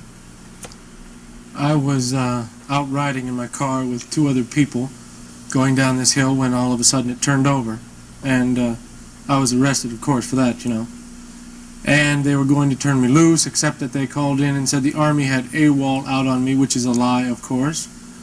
But they arrested me there and took me here under escort. Why do you think they brought you to a psychiatric hospital? Orders from somewhere else, I would assume. Did you do anything that they might have misinterpreted as being, you know, something that you should have been brought to a psychiatric hospital? Well, mostly fear is why they didn't want to hang on to me too long. What were they afraid of? Well, I'm a known killer, where they come from, so... What do you mean? It's a pretty touchy thing being around me if you're on the wrong side. They don't relish having a hold of me unless I'm inside of a cage or something. Okay, so I'll tell you right now, you can't see him, but let me just tell you, he's got this dead stare going where he's not looking up at her in the eyes, but his eyelids are covering his eyeball, and he's sort of staring off in her direction. But it's almost he's staring at the back of his eyeball, the back of his eyelids. He's not looking at her, and he's got this cold stare. And so I'm just saying, he's saying to her, he said, "Well," she said, "Well, how'd you get in the psychiatric hospital, Bob?" And he said, "Well, you know, I wrecked my car or whatever, but then they put a hold on me, and because he's so dangerous." It's So because there's 2 other people. So where are these 2 other people? That's the part of the story I'm well, interested listen, in. he's dangerous, and the government knows it because they know he's a time traveler. Okay, and so they're trying to catch him. And so now, because this is the same kind of stuff that people say. They end up in the DUH-bul saying they're not crazy, and they say stuff like this. Let me ask you a question. Do you think if you were somebody, somehow you ended up in the DUH-bul, okay, you're in there, and they start asking you if you're a super soldier, and you start saying you started jumping through a time hoop and you went to Mars and all this shit? Man, I'm telling you right now, you're not coming out of that. You're not coming out of that interview. You're going back inside. You're going back inside. Do you mind if I rebase this topic? If you would? Rebase it, give it a new baseline with just a couple quick questions to recontextualize what we're talking about. Sure. Yeah, I mean, I'm caught up in this dude over here because the thing is like I'm saying, most of what he says, if you didn't know he was crazy, he could just be any person telling their personal story. Go ahead, Bruce. Okay, so this question is for everybody on the show and for everybody in the chat room who wants to answer, okay? And if the answer is yes, just put yes. If the answer is no, just put no or don't answer. Have you ever had a consciousness experience that was real? And what I mean by that is normally we think of our imagination as our sovereign jurisdiction, our own little province of reality. That it's happening in our head, and what's happening in our head isn't connected to what's outside of our head, and so on and so forth. So a consciousness experience that was real could be a psychic attack, a demonic attack, a telepathic experience, a ghost experience, a divine experience, a multidimensional experience, an entity experience. So I'll answer the question, because we're talking about crazy, right? And crazy is basically, by society's definition now, anything that you suggest that can't be commonly experienced. And a consciousness experience is experienced only by the individual who experiences it. I mean, we got dudes on this planet telling us that there's multiple dimensions to reality. Some of them wear saffron robes and collared flowers around their neck and have millions of followers. So the answer for me is yes. Yes, I've absolutely had consciousness experiences that are in fact, my consciousness is at a much higher percentage of real than most people just because of my spiritual practice. Now, when we get back to schizophrenia, the question becomes, what's really going on there? Is it a chemical imbalance in the brain? Are we going to have the discussion within the 5 sense rational reality, or are we going to open it up to these other possibilities? Well, we may. I mean, we may. We may. The thing about it is, and I mean, part of what you're driving at is part of what this discussion is about, is that there's a fine line between this or that. So you're labeled something by what you believe in. So so there's no difference. Here's the thing. Here's the thing. What's required in all of this stuff is belief in it. Okay? If you say there's a guy who says there's multiple dimensions and he's got millions of followers, he's got millions of people to believe what he says. Okay? But until you experience what he says he has, because of whatever it is he does, you know, he achieved these results as a result of living and doing XYZ. And until you do and live in XYZ, you won't have the result. And if you don't get the result, it's not that the result doesn't exist. It's that you're not good enough to achieve the result because your strict adherence to whatever it is wasn't good enough. So really, ultimately, the responsibility of you not being able to see the millions of the dimensions that he says there are, you can't see them for yourself. But it's only because you're not adept enough at the meticulous ways in which you have to ritualize your life to achieve that.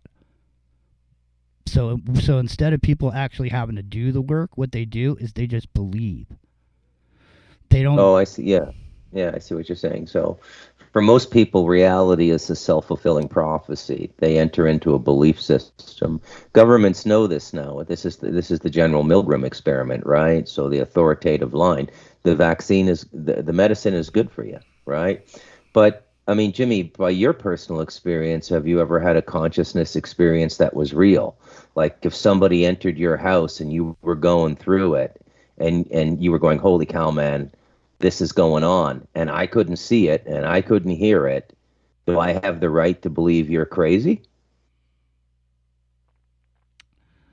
Well, I mean, that's what we're saying. If you don't personally experience it for yourself, it's what somebody said happened.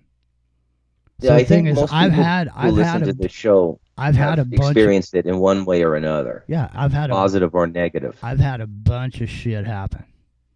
I know you have. I That's know. why I find it strange when you pretend to be this black box rationalist, because your experience is way outside the box. Right, but I'm not pretending to be a black box rationalist. I'm being a black box rationalist because I'm asking a question tonight. The question I'm asking a question that's not based on my experience, because my experience, my reflection in the mirror is mine. When I tell you about me or something that I've got, something or whatever, say I told you about a ghost story or something when I was, something that happened to me. The thing is like we both believe in ghosts. Okay, so if I tell you hang on a second. If I tell you the ghost story, we both believe in ghosts. So, you're gonna say, "Oh yeah, man, oh yeah," and then you're gonna tell me about your ghost story. Okay, then Epic Journeyman is going to tell me about his ghost story, and then Rio's going to tell me about his ghost story. So we all believe in ghosts, okay? But none of the things that we say You know, they're just stories that we're telling. And those stories make other people believe also in ghosts, even if they haven't seen a ghost. It makes other people believe it. Go ahead. Well, let's go to the Roman ritual then, because it's a good way to rebase this conversation. So one of the things they look for in an exorcism is if the person has knowledge they couldn't otherwise have, or they speak a language they've never spoken or studied before. How does that happen? How do people come out of comas and be able, and they were an electrician before they went into the coma. They come out after 3 months and they can play the piano like Chopin. How does that happen? Well, I mean, if the past president, I think that would be a question for the doc. Well, if the past president, if the past, present, and future is all happening in a single moment, then all information from throughout all time is also available in that single instant. And for whatever reason, in that instant, you pick up the signal and you're able to play that music. I think that's right. Yeah, so, but you could. Oh, go ahead. But how does picking that up informationally transfer to the? It takes years to develop the body coordination and the finger coordination, the elbow placement, the shoulder placement, how to sit on the stool, everything. Well, there is speculation. That's just like one of those Matrix downloads where, can you fly a helicopter? Not yet. Tank, send me the specifications for this helicopter. Right. There is speculation that people who receive blood transfusions or organ transplants or such, that that kind of information is written in other places other than the brain. Written in the blood. DNA in the blood and stuff, it transfers into the next person. I don't know how realistic that is or not, but I've heard that before. So I mean, how do you know there's planets millions and billions and zillions of light years away? I mean, how do you know that when they look at a piece of ice, they dig a hole and they drill down real deep and they look at that piece of ice and they say, hey man, this is from 12 million years ago. See right here? See right here in the ice? Step right up. It's 12 million years ago, man. It actually is too. I mean, that's the thing. Or 30,000 years ago, or whatever. To answer Bruce's question, I have absolutely 100% had that, and to also, I mean, this is things people not as won't go with it now, but they can certainly look it up. There's a woman who went into coma, and she came out speaking perfect German. I mean, fluent, perfect German. She never spoke German in her life before. How is that possible, right? And it's not possible. And so it's an idea of objective reality versus three things: objective reality, which everybody could witness; provable reality; and scientific materialism, which is actually a religion. Scientific materialism is a religion just like any other religion. It has its tenets, and people will not deviate from it, and they adhere to it, and they actually rule the world in a sense right now. They have the ear of the common, most people in the world right now. It's not being a rationalist. It's entirely different than that. It's a subjective reality, though. Right. In postmodernist deconstructionism. So objective reality is provable, right? It's like eyewitness testimony. Exactly. That's what we're saying. I mean, that's what I'm saying is in the postmodernist deconstruction, it's not objective reality. It's subjective. Anything could be true. It's true because you said it is. Which is enough for a lot of people, unfortunately. I know. Well, anyway, do you guys want to continue? There's over 1 billion people who believe a magical Jew was crucified and rose from the dead 3 days later. Exactly. And that is, what does that require? Okay, that requires and faith. Yeah. Faith. It's you got to go further than belief and have faith. And faith means that if you step off the edge of that cliff, you're sure there's somebody there that's going to catch you. And you don't have any worry that when you step off that cliff that someone's going to catch you. There's no worry. That's faith. Okay? Belief is you walk on water. Yeah, you believe some people are down there to catch you. But you don't have faith. You just believe it. You think they're there, but you're gonna hesitate before you walk off the edge of that cliff, man. So I mean, that's the thing is, these, some of these subjects that we've gone over the years, and one of them's a filter bubble, and I don't think people could really get the grist of it, what it actually is. And a filter bubble is a thing where all you got to do is take this time traveler from the 80s and have him write a book and have him get on the right show. And 20 minutes from now, dude, he's gonna be telling his story, and people are gonna believe he's a time traveler. Because all you got, you start building this belief system, Bruce. You just get you to believe it. This guy tells me a story. Hey, man, this sounds real. This is believable to me. You say, hey, Jimmy, what do you think about this guy? And then I listen to him and I go, yeah, man, this guy sounds believable. Epic Jeremy, what do you think? Yeah, this guy sounds believable. Pretty soon now there's the 5 of us, and we're not doubting anything. There's nothing this guy says. You're clicking again for some reason, making a clicking sound. Not the African Bushman clicking sound. The electronic it's not like sound. You didn't drop a Coke bottle from the or a bad chord, like the chord's bad on the mic, like almost like that kind of sound too. Yeah, so we're taking a look at the man in the mirror tonight, ladies and gentlemen. Modern man, the psychosis, the schizophrenics, and the who's crazy really in this world that we're looking at? All it is at this point is it's a matter of who's in the coat, who can actually lock you up for being crazy, because pretty much everybody's crazy. Go ahead, Bruce McDonald. Do you guys know how they diagnose schizophrenia? No, please enlighten us. Basically, you say you are.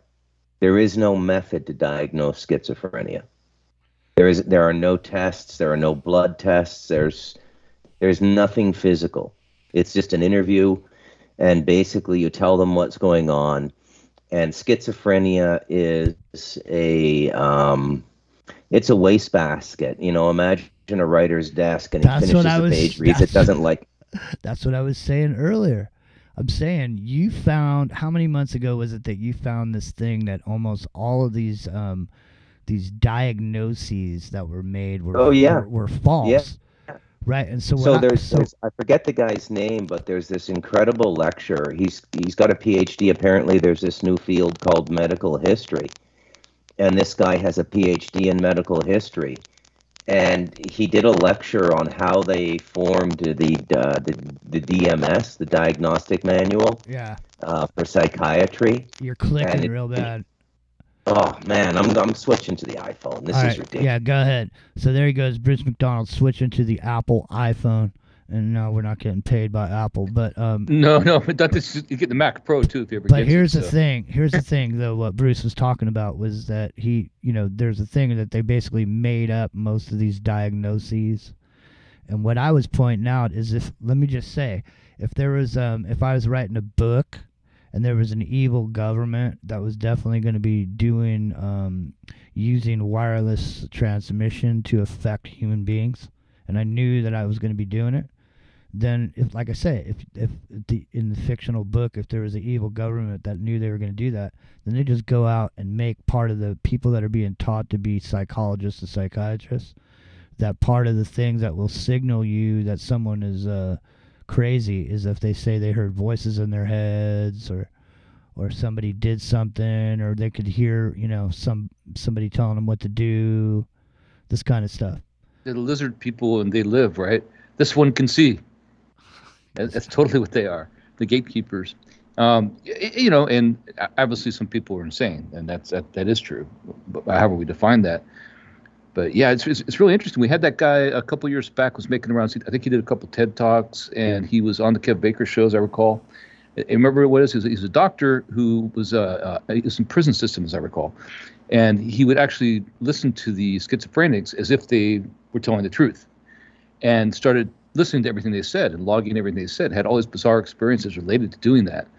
Like they actually did predict things and actually did see things, or had some kind of intuition that was really there. Hey, Rose, and over in the chat, good to see you. Rose is over there. Yeah, I saw. Yeah. So, in the MicroCosm Jimmy Jean Strike Zone. So, let's continue on here with this time traveler. He hasn't even begun to get started yet. He's gonna start answering questions, and that's the thing about these interviews. A lot of people don't realize, you know, these interviews.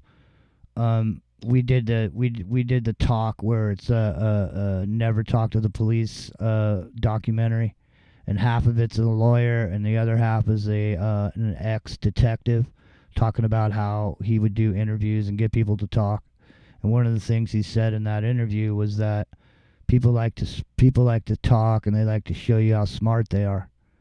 And so he would use that against them and trick them into telling them everything. So what's interesting is this guy starts trying to show her and tell her, you know, how smart he is.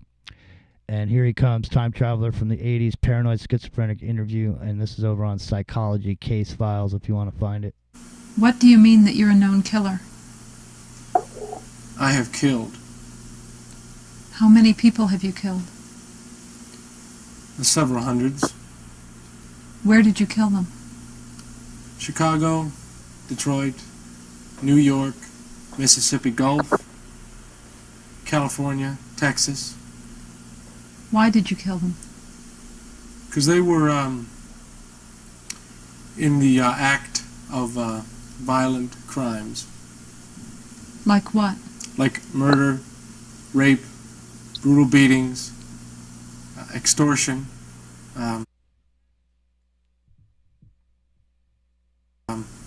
illicit drug trafficking. Did you kill them? Yes. To prevent them from doing that, or what? Well, when it got back to their leaders, it did stop quite a few illegal events from happening. What do you mean by their leaders? Their highest in command. Are you talking about the mafia or what? Yes, indeed. Mafiosi, Cosa Nostra. They used to be the same, but they're no longer. They divided up in this nation, and a few from other nations that were stepping on illegal grounds for information-gathering purposes. What made you decide to take it into your own hands to do that? I was the highest-ranking official at the time. Highest-ranking official in what? In intelligence. Oh, so you work in intelligence? Yes. What were you doing when you were in the car that crashed? I was enjoying myself by self-medicating myself with hashish. And you were an intelligence officer then? Yes. And they didn't mind that you were taking drugs? You don't seem to understand. They're not drugs, they're curative procedures for top international agents, which is what they use. Hashish and marijuana. What do they cure you of? What do they cure us of? Malaise, pedentry.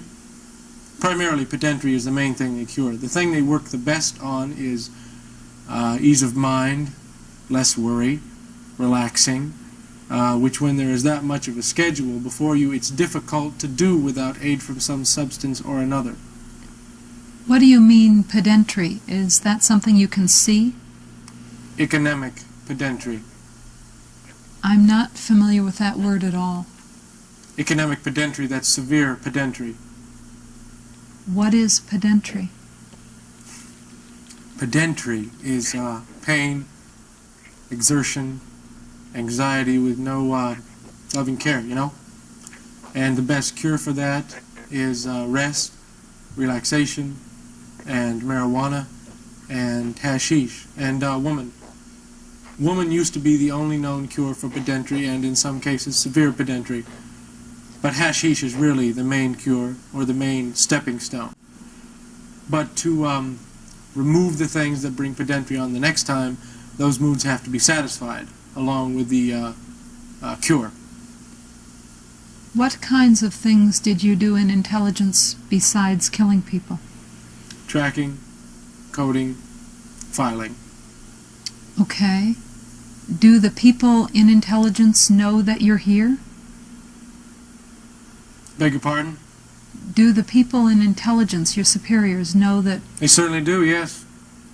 Why haven't they... That was a reply from them right then. That is a correct and yes, ma'am, if you wish, then that is what you may do. Oh, you can hear them? No. I can read the comp prints. Where?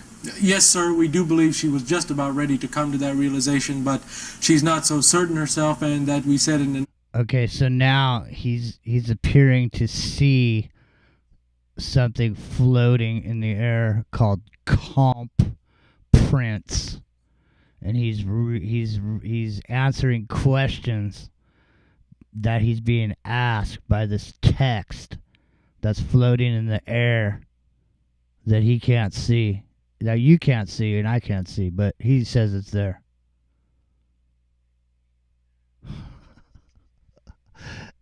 Bruce McDonald, are you there? Yeah. So, did you get your situation handled? It sounds like you did. Yeah, it should hold up for the rest of the show. I changed the USB port. So the only computer I have that works with this mic is an old Lenovo i5 Think Center. It's one of those mini computers, like a PC Mini. But it's really old, man. I bought it at a used place. Damn, I can't believe the second hour is almost over. We only got 15. Yeah, it's gone. Yeah, we've only got 15 minutes left for this hour, and then there's the top of the hour break, about 5 minutes or so. So, getting back to mental health, I think that there is a chemical basis to bipolar. Okay, the manic and the low. I think that very, very much speaks to something I would say that is part of the mineral component of the body. And because our food has been so demineralized, I think a lot more people are vulnerable to bipolar. But schizophrenia, which is basically the trash basket they throw you into if they don't know what the hell's going on, but you're not in the black box rationality. They don't have a clue what schizophrenia is. I personally think it's a breach of basically the human security system at a multidimensional level. It's an auric breach. Well, I think let's get into the auric breach next hour, because I know you have a lot to say about that. And I think, it's a viable argument that you're making, because like I was saying earlier, there was a homeless person that used to camp out at this coffee house that I used to go to, and I used to see her there, go get coffee, and back when I had my company or whatever, and occasionally I'd give, I'd throw like $20 or whatever, and I was at the store, and so over a period of time I would talk to her, and so we got to know each other in a way. I wouldn't say we were friends, but we used to talk. And, she used to say that the reason she was homeless and all this was because she was a targeted individual. And she didn't call it that then, but she would say that people were hitting her, and she would make this motion with her hand like this behind her head, on the crown of her head. And she would say, "They hit me. They're hitting me with signal." And this and that. And this was back in the day when I was running my company, and I wasn't, this is before I got sick. So, I mean, at this point when she's telling me this, I wasn't really into this information at all. You know what I mean? I was out putting up my, running my company, man. I was living it. I was living life, man. She's telling me, yeah, I'm getting hit with this or that and the other thing. And I didn't really think anything of it at the time. But then later on, after I got sick, and then after I started getting into this information, and I started looking into stuff because of what happened to me from working with wireless, and all the research that I did around that, and about what wireless does and what wireless can do, because of all that, then all of a sudden it dawned on me what she was trying to tell me all those years ago, and I didn't know what the hell she was talking about. You know what I mean? So the thing is we talked about the guy in that movie Grand Canyon, when the lady is trying to decide whether or not to keep this baby that they found in the trash can, and she's just going down the street jogging, and some drunk dude's laying face down in the gutter.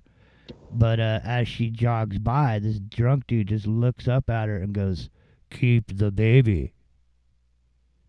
You know what I mean? It's just right. Yeah, it's some weird, like, that's what I mean, I don't know. being tied into the collective, to the super spectrum, or whatever you want to call it. Yeah, it's just, it's like, do people, Epic Journeyman, do people get an information overload? I mean, what part of the revelation are we seeing when people are on a psychedelic tip?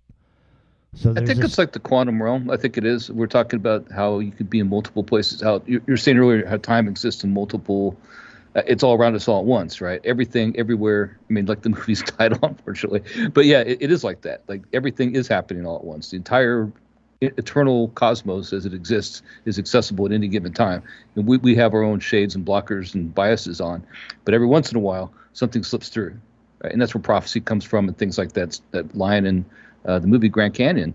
I just want to point out this thing with the attacks on people, these target individuals. I mean, it's mainstream now. They call it Havana syndrome. It goes back beyond that to 1972 to the Moscow embassy when they were doing the microwave attacks on the people there as well. So now it's mainstream. You don't hear about it as much the last couple months, but it was really hitting its stride. I think about last year, I guess, it was making the news quite a bit. So it's not as far-fetched and schizophrenic sounding as people try to make it sound, and I wonder why that is. Well, maybe we'll get into that a little bit later. Yeah, But that word pedantic, I never heard that word either, actually, and Bruce probably has. But I had to look it up. It's an obsessive concern over details, rules and details. Is basically what it means. Interesting. No, that's not really. It's kind of a derivative definition. Where'd you get that, by the way? Is that like an internet dictionary? It's the first thing that comes up in the internet dictionary. Then I went to dictionary.com. It's a little bit different on that one. The first one that comes up before you go to the different pages is that. So pedantry is really isolated or academic book learning without the connection to the real world. And so when you're dealing with an academic, if you want to insult them, just call them a pedant, or just say that's pedantic.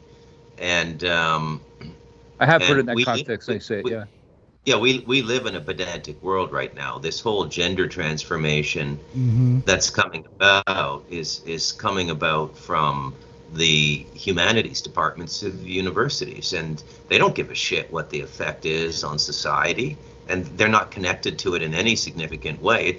That's an example of pure pedantry. The sciences and the psychiatry behind transgenderism is pure pedantry. Well, the schizo guy, the one thing that cracked me up, and it showed it was schizophrenic to me, was you could see the divergence of different thought trains. You know, how they're bridging, like somebody would be on LSD or something through the hippocampus or whatever. And what was happening was that he actually started off with describing the plot line of Minority Report and pre-crime. He was a time traveler going out there to stop crime, right? And then along the way, he got directed into the mob thing. Yeah, he's about to get into how he's Jesus or something in a minute here. Right. No, I'm serious, because he goes back in time, and he has to go back, and he has to save some people. But the thing is, like I'm saying, listen, I've been around the alternative media for a long time, and I was around it way before I was ever involved in it. In other words, I was a listener to it. So over the years, man, I have heard it all from a billion people. Okay, I've heard story after story after story after story. You know, I've seen before it's news, people go there and talk about articles that are on there like Zoe is real. It's not real, man. It's no different than going to the grocery store and reading those magazines that are right there when you're at the checkout. Boy. You used to see these magazines about, these headlines on the World News Report, or Weekly World News, or the National Enquirer. You know when everyone should have realized that we were in a 180-degree swap out of the old world we were living in? Was the moment that the National Enquirer was found out to actually be telling the truth and pumping out real news. And then all of a sudden they got an anthrax attack, and they all of a sudden disappeared off the face of the earth, didn't they? They were revealing some serious information there when George Bush was president. During the OJ trial, yeah, they suddenly became legit. It was pretty wild. It is wild. It is wild. It's like that's where you hear people go, man, you couldn't make this shit up or whatever. It's like, yeah, you could. Yes, you could. Not only could you, but they do. They actually do. There's a lot of people that do. And there's some people that aren't making it up. And the people that are like the spiritual beings in the world, the people that are out there actually doing something, those are the people that you never hear about. You don't ever hear about people. There is people out here doing good shit for people all over the place. There's massive acts of kindness going on every single day. But you're never going to hear about those people. Well, what you will do is you'll hear about people that will help those people, and all you got to do is give them some money, and then they'll take and go help those people. But those people that you give the money to are not, just eliminate the middleman kind of thing, spiritually or whatever. So, Bruce, you're talking about the auric egg being pierced and this bleeding out or this sucking in of the etheric realms of the, possibly surrounding dimensions. And I'm just saying, I mean, go ahead and let people know what you're thinking, because I thought it was an interesting point that you brought up. Well, when your aura gets breached, principally what you're going to be engaged, because it's a sign of very poor spiritual health, right, to have holes in your aura. A lot of people do now, actually, and there's a number of ways that it can happen. Excessive drug use, certain kinds of music you listen to. There's a certain pitch and wail on an electric guitar that can pierce a human aura. Okay, so factor that in as well. But what would happen is you would be susceptible to, like, let's say, low astral, and especially like the buffer areas even before you fully get into the astral, because there's, like, let's call them waiting rooms. Okay, there's some people who don't go anywhere when they die. Like, literally, you're 38 years old, you crash your motorcycle, and all of a sudden you're looking down at your body and you go, oh my God, I'm dead. No white light comes, nothing comes to get you, and you're in this little waiting room. And you meet a lot of people like that. If you're sensitive to these things, you can encounter a lot of people like that in hospitals. If you ever have the courage, ask an ER doctor or a hospital doctor, not a GP, but somebody who spends like the long shifts and they've done 10 years in a hospital. Ask them if they have any ghost stories. Another one, ask anybody. Hey, we're at the top. We're at the top of the hour break, man. So hold on to that thought, bro, and grab yourself something to drink. It's revolution.radio. Freedom slips. Yaka. Come on down. Be a supporter. We're talking about the man in the mirror tonight.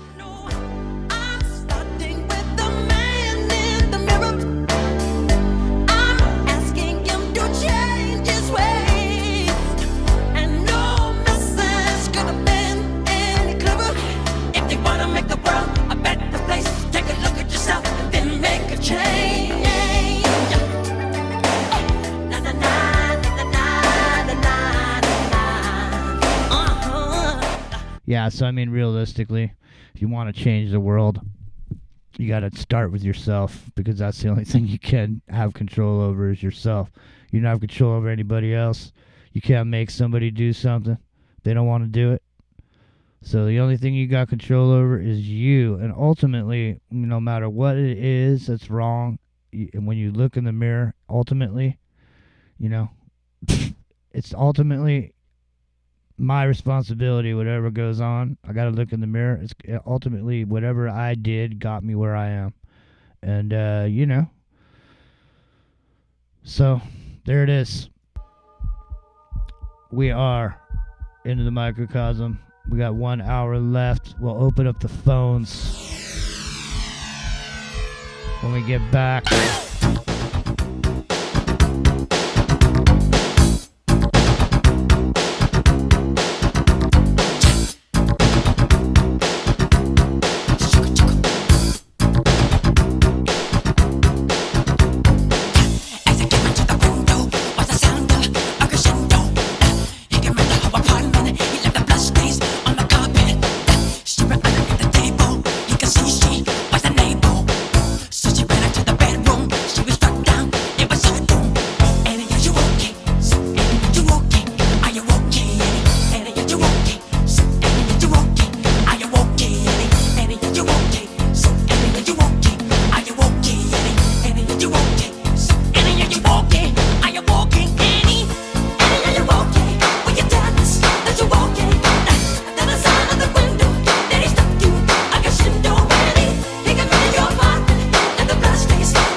Revolution Radio. Come on down and become a supporter.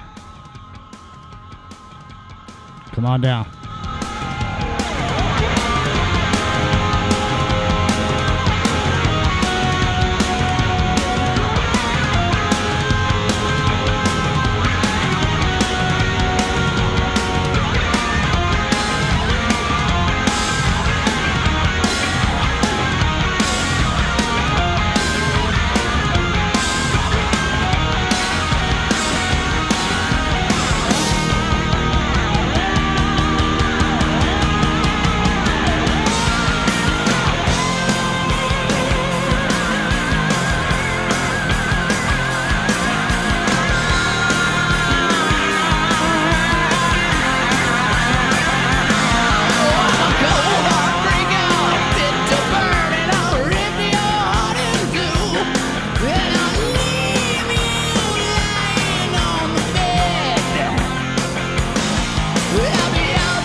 See, I think this is a better Bruce intro.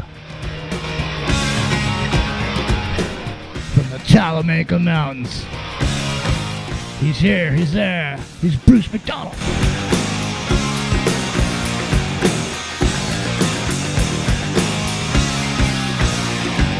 I get up around 7, get out of bed around 9, and I don't worry about nothing, no, because worrying's a waste of my time.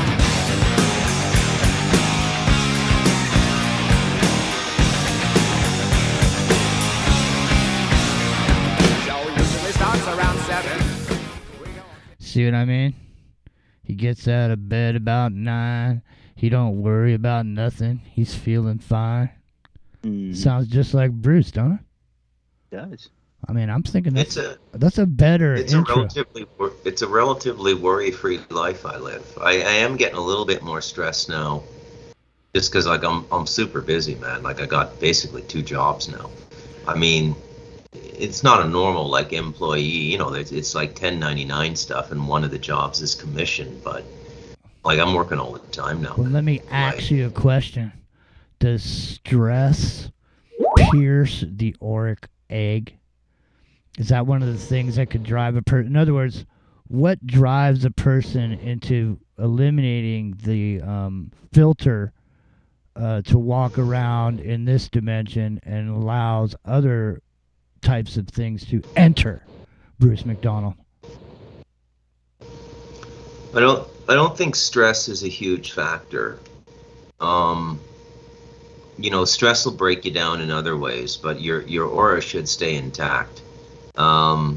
Excessive cocaine use will put whole crystal meth literally makes cottage. It literally turns your aura into Swiss cheese, man.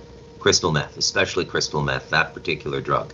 There's a reason, and you know what they call that drug, right, Jimmy? They call that the demon drug, right? Yeah. You know, I thought and a lot of people do. A lot of people do get possessed on that drug if they use it habitually, right? People see shadow people on that drug, yeah. From Yeah, absolutely. So you guys are with me. You know this isn't crazy stuff. No, not at all. But generally, the breaking down of the aura is usually it's usually behavioral. It's not necessarily like working too hard, stressing yourself out. That's like you'll have nervous exhaustion, or you'll get high blood pressure or something from that. But auric is usually chemical. Some people have a congenital weakness in their aura. They can't generate a proper etheric field. All right. So when a person's personality puts them in a situation, they're looking in the mirror one day, and they look at themselves, and they've developed some sort of a addictive personality in some way. So something's going on, and in order for them to cope, they do something to cope with it, whatever their coping mechanism is. Now, some people climb rocks, some people eat cake. You know what I mean? In this particular case, our schizophrenic was referencing hashish, and interestingly enough, also marijuana. And I've seen over the past 3 or 4 years, I've seen the potency of the weed that's being sold go up, and I've seen the price almost crash at this point. 100%. Literally, it's literally everything going on now is part of the plan. This is a topic I don't like to bring up because everybody I know in alternative radio, except maybe Epic and Rio for some weird reason, smoke every day. Like the whole Rev Radio crowd there is every day they're on the bong, man. Well, it's bad. Allegedly. I wonder if the hashish. I wonder if the hashish that guy was smoking was laced with opium, because I know that's how the Europeans do it. I wonder if that adds to the oracle. Yeah, and it's interesting though in the sense that there's something about in particular cannabis that makes the facade fall away. In other words, I remember back when I was a teenager, okay, and then we smoked some weed, and I mean this is back in the day and this was like some some really strong weed from back then, homegrown obviously, and we noticed that when we watched TV, we noticed everything was phony, man. When we were high, we just like we'd go in the room where there was a TV, and we just go, look at that shit, dude. That shit is phony, man. Look at it. And like when you were normal and you hadn't smoked weed, everybody was into those TV shows, Right. It's like high definition. You see your pupils. You can get a little more light. And you actually do see things different. Yeah, it's almost like you're putting on the glasses and they live in a way. Go ahead. It is in a way. Go ahead. Well, I think our schizophrenic friend here, because he remembers all these different things in his brain and rapidly puts them together. I think one of the things he's remembering when he's merging his Minority Report story with the assassin thing is the history of the assassins. They gave him they used hashish, right? Yeah. I have to go get the Google page or something to see what the guy's name was that started the whole thing. Back in the day, it was like a sultan kind of character, a Persian king or something. It wasn't, obviously it's not there because that's the word assassins. But they did a bunch of hashish before they went on their assassins raids. So I think he's probably remembering both those things: the history of the assassins, thus the hashish, and then the Minority Report, and conflating all those things at the same time. Probably, considering the era, 1980 something, he probably is a Godfather fan as well, and he's putting all these lines together from that. So he's a typical scatterbrained person in the sense of making the connections, trying to put it back together under some kind of duress. I'm watching him. I'm watching his body language. I'm watching his eyes when he's telling the story, and I'm watching at what point he looks up and tries to look at her, actually looks at her. And he's there was a couple of times when she asked a question and he didn't have a down pat answer for it.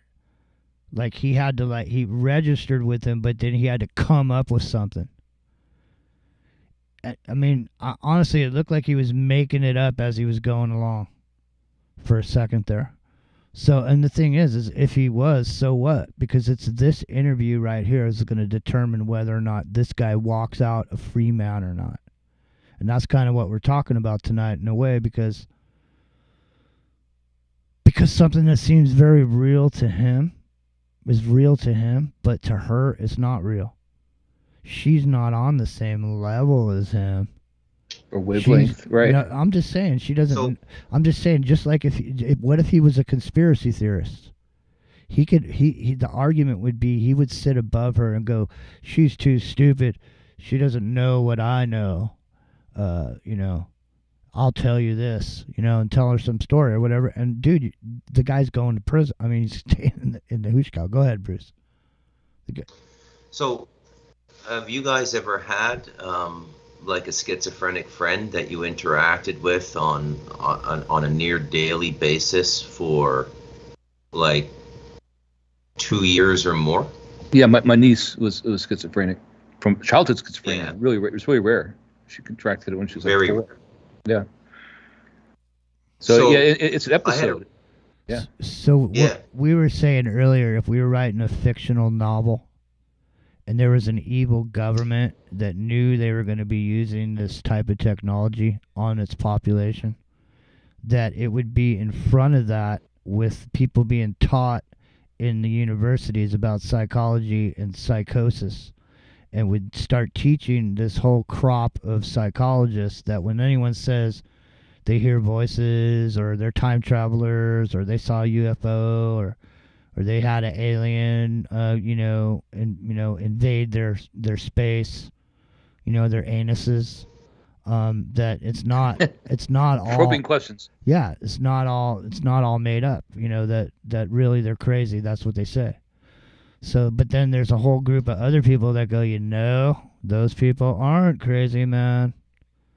And there's this fight between who's crazy and who isn't. And there's the people on the other side, they have all of this hard evidence of shit that, it doesn't exist because there's nothing. Where's the proof?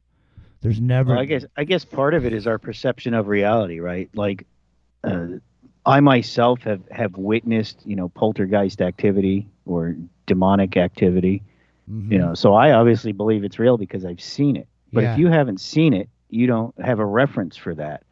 Think about 25 years ago. If you saw a guy driving down the highway next to you by himself, talking and waving his hands, you would have thought he was nuts. But now it's just a guy talking on a cell phone. Yeah, exactly. Right? I mean, it's a matter of perception of how you see the reality around you. All right. Well, you're about to see this guy on screen in the MicroCosm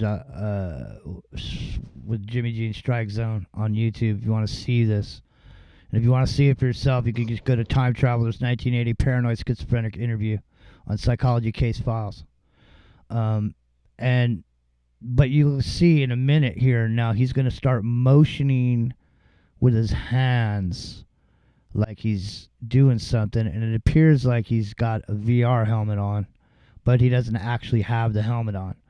And let me just say this as far as trying to determine whether this guy's crazy or not. Let's just say he really is, for the moment, a time traveler. And if he was a time traveler, then that far into the future, what Epic Journeyman has to wear goggles for now, in the future, you may not need those goggles because these humans in the future have evolved into these, transmorphic, technological beings now.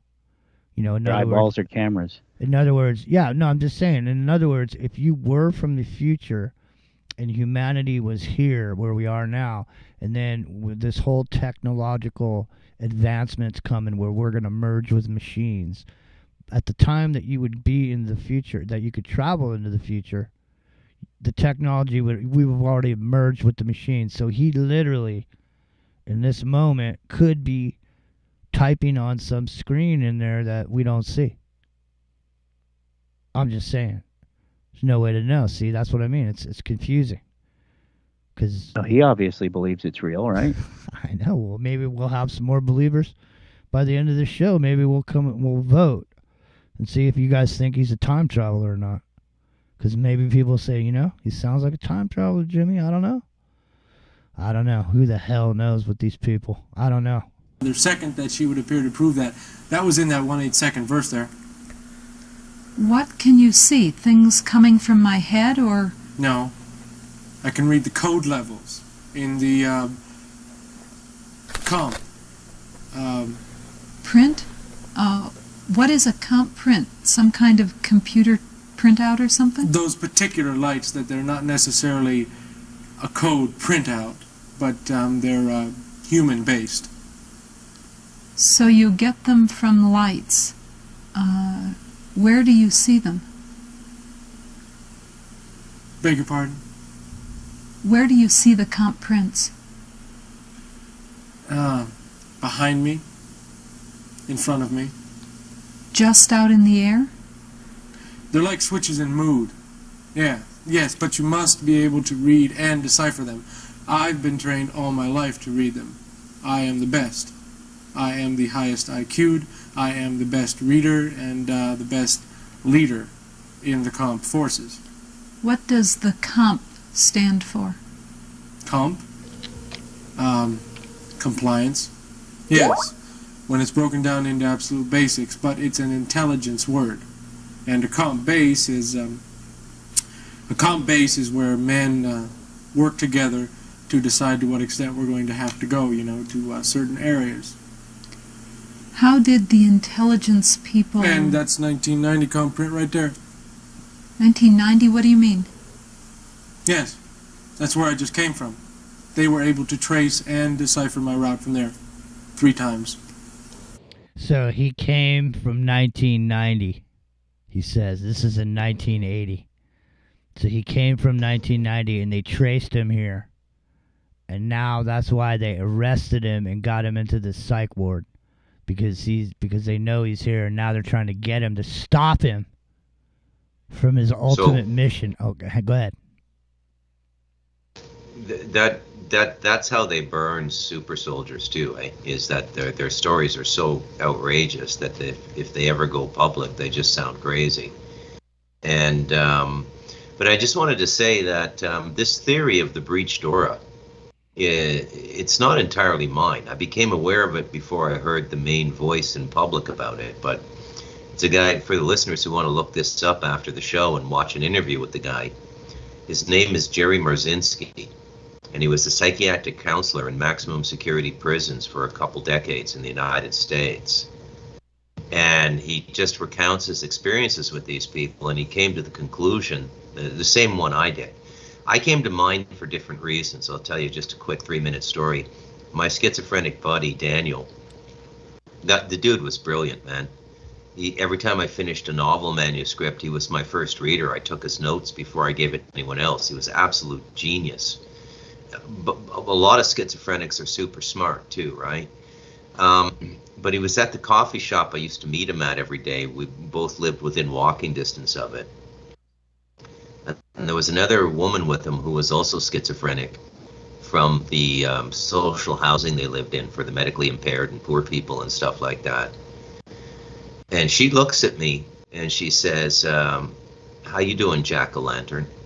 And at the time I was working on a manuscript that became a book called The Stolen Child, but the first draft was called Jack-o'-lantern. We were nowhere near Halloween or anything. I stopped and I just looked at her for like 3 seconds and she goes, I got you, didn't I?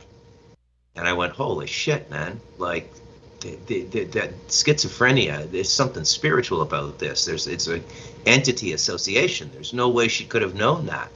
Then I saw Daniel did 3 or 4 things over 5 years that just blew my mind too, that definitely met that Roman ritual threshold. Like, there's no way he could have known that. And then Mr. Rowe asked me on to co-host his show one day and interview this fellow named Jerry Marzinski, and we interviewed him. And I went, yeah, but I knew what he was talking about 5 years before he came public, but I didn't say anything. There's a lot of stuff I just keep to myself after 40 years of meditation, because the average person living in the rational black box is just going to think you're crazy. So you learn to just keep your mouth shut. Yeah, it's like right? He who knows stays silent. He who doesn't know speaks. You know what I mean? The more you know, man, that's when you start realizing you better shut your mouth. You know what I mean? Yeah, well, that's the Tao Te Ching, actually. That's Lao Tzu, yeah. Well, it's into the microcosm. We got about 30 minutes left, unless you guys wanted to... A little bit of pedantry there, Jimmy. That's Lao Tzu. Yeah, you brought back some memories there, Bruce. Actually, that in this video did too, because I do know that word. It just dawned on me. I haven't used it in over 30 years. I mean, it doesn't come up in conversation like ever. I mean, I haven't used that since I think I was in the Navy. So more than 30 years. I'll give everybody a perfect understanding of this word. If you've seen the movie Dead Poets Society, the Robin Williams character truly understands poetry. The other teachers at the private boys' school are pedants. They don't really understand poetry. Okay, so when he puts the graph from the textbook up on the chalkboard at the beginning of the movie, how to analyze poetry, that's pure pedantry. Pure pedantry. Well, this dude, he says he's just come from 1990. Okay, listen, we got about 6 minutes left of our time traveler. Is he a time traveler? I mean, he's saying stuff. See, I'm saying back then what he was saying sounds crazy. He sees stuff floating in the air that we can't see. Imagine the 90s if Epic Journeyman, they were already 50 years past where you are with virtual reality right now in the 90s. I'll bet you.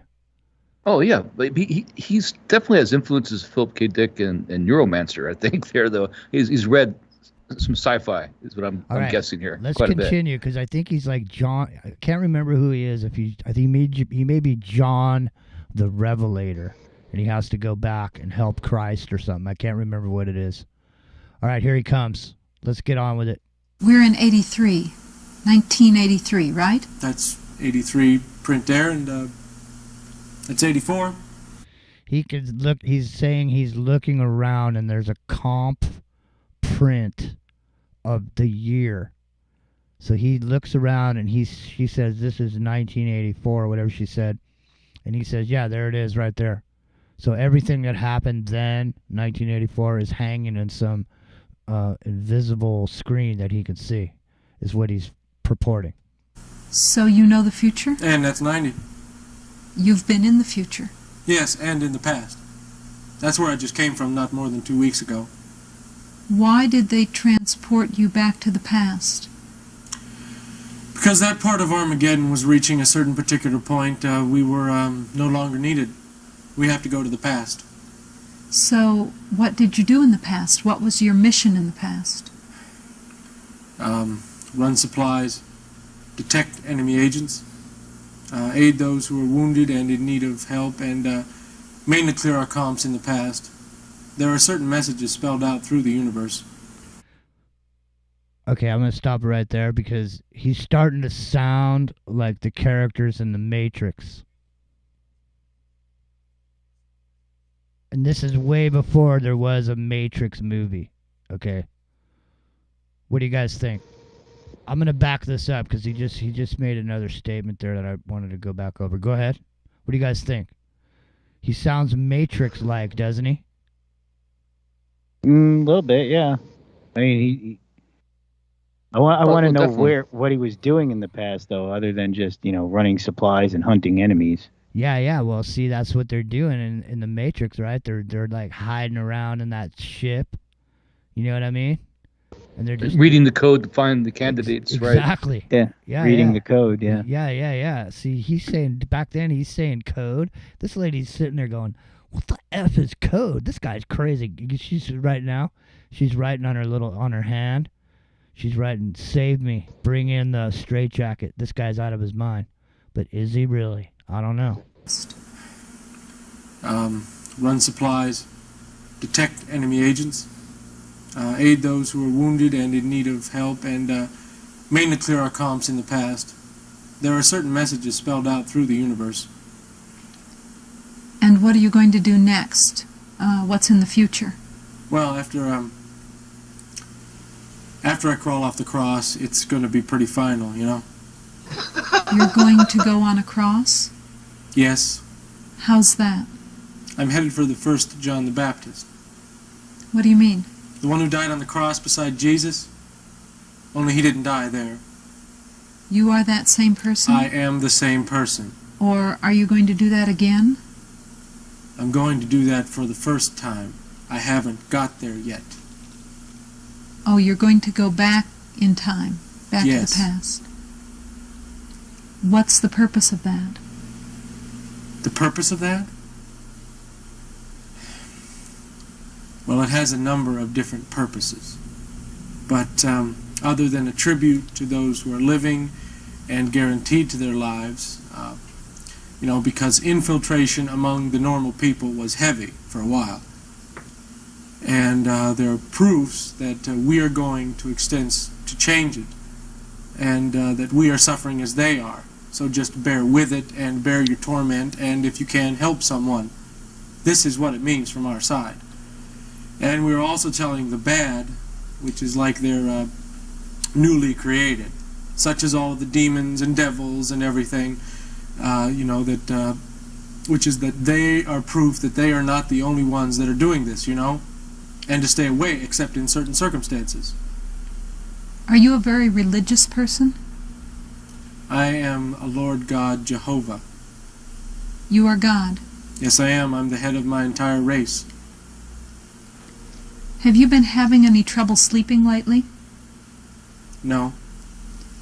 Have you had any trouble getting to sleep or with waking up very early? That is where it is, waking up early. You wake up early? Yes. How early? Incredibly early. Oakdale was about the worst thing there was. What was Oakdale? Oakdale was where I underwent torture and becking procedures for a long time. What kind of procedures? I'm sorry. Becking. That's when, Becking procedures. Epic Journeyman, what are becking procedures? Do you know? I have no idea. He lost me at the Lord God Jehovah thing. Yeah, well, I mean... I was trying to follow along, then I was like, okay, well, now he's definitely trying to convince her he's crazy. Isn't that what happens with these crazy people? is that eventually they reveal themselves. In other words, if they talk long enough, they're going to reveal themselves. Right. They must have a messianic complex, almost always, or think that they're God. Which is partly true. We're all part of God, right? But not the individual. Well, I don't know. I'll tell you what. We got 30 minutes left. Great. And let's take a minute and open up the phones, man. Jimmy, Yeah. you're going to bring the unwashed in? Yeah, man. We got to find out what they're thinking. Well, that's okay. This guy can wash their feet and stuff. We got to think of what they're thinking. You know what I mean? We got to take the pulse of America, because I mean, obviously the show is about the man in the mirror, or the woman in the mirror, or the person. Let's just say the person in the mirror. That pretty much covers it, right? All right. Well, anyway, the person in the mirror. So, what does a person in the mirror look like right now? Like, we're trying to say, we see conflict addiction. We see across the board, induced psychosis through mass hypnosis and dopamine overloads. These fight or flight, the adrenaline pumping in your veins, constantly, because all this negativity hitting you. I mean, at this point, it's so it's like it's literally it's become a science, the maintaining of the human race, because on some level you think there's 9 billion of these people, and you can't beat them all with sticks to make them do what you want, so you got to do it through their mind. You have to control the people through their mind. You can't beat everyone with a stick. Well, this is where Leo Zagami is not crazy. The oldest tool of military intelligence is the occult. No question about it. 626-999-4761. I also want to advertise it again. Go to Dr. Karlstrom's website. His main area. Hold on, let me go here. Let me go here specifically, so I can tell you specifically, because he has a bunch of different websites. All right. This website is called Gang Stalking, Mind Control, and Cults. All right? Exposing and defeating organized gang stalking, mind control, and cults. There's archives here. Go there. If you're interested in the subject, everything you want to know about it is there. Okay? We don't have enough time to get into it tonight, and I actually may even be able to get Dr. Karlstrom to come on. He used to go on the Kev Baker Show regularly, and then all of a sudden one day, he used to go on there once a month, and then all of a sudden he just disappeared off of there one day. Never knew what happened to him, and then eventually I heard him again on a different radio network on a different show. And he was talking about something completely different. So he changed. He has a degree in climatology. So he changed what he's doing over to global climate change stuff. He put down the gang stalking, mind control thing, even though as a result of him doing all this, he became a victim of the very thing he was exposing. And that's part of the danger of talking about this particular thing in this business, is that there's no question of whether or not the technology exists to do some of the things that are talked about. So zero. A lot of the reason you don't hear people talking about it is because of what happens when they do. Is he still down in Mexico? Because that was the whole thing. He went down to Mexico at the time he disappeared, and he started getting bad internet connections and all that stuff. And that was kind of the last we heard from him for a while. And I guess he was moving down there, Dr. Karlstrom. Is he still down there, or has he reemerged back in America with a different... I have no idea where he is now. But he did this, the webmasters for this, Dr. Eric Karlstrom, Emeritus Professor of Geography, California State University, Stanislaus. So I guess he went to Stanislaus County. thing. But if you go here, I'll put the link to it. Hang on. Actually, you can't. Let me see if I can copy that. I don't think I can copy and paste this. But anyway, we only got 30 minutes left. 626-999-4761. If you want to give us a call, talk about this man in the mirror idea. What kind of a person are we seeing? Are we seeing this like we saw in Universe 25, where people would just retreat to their house and comb their hair or whatever? You know what I mean?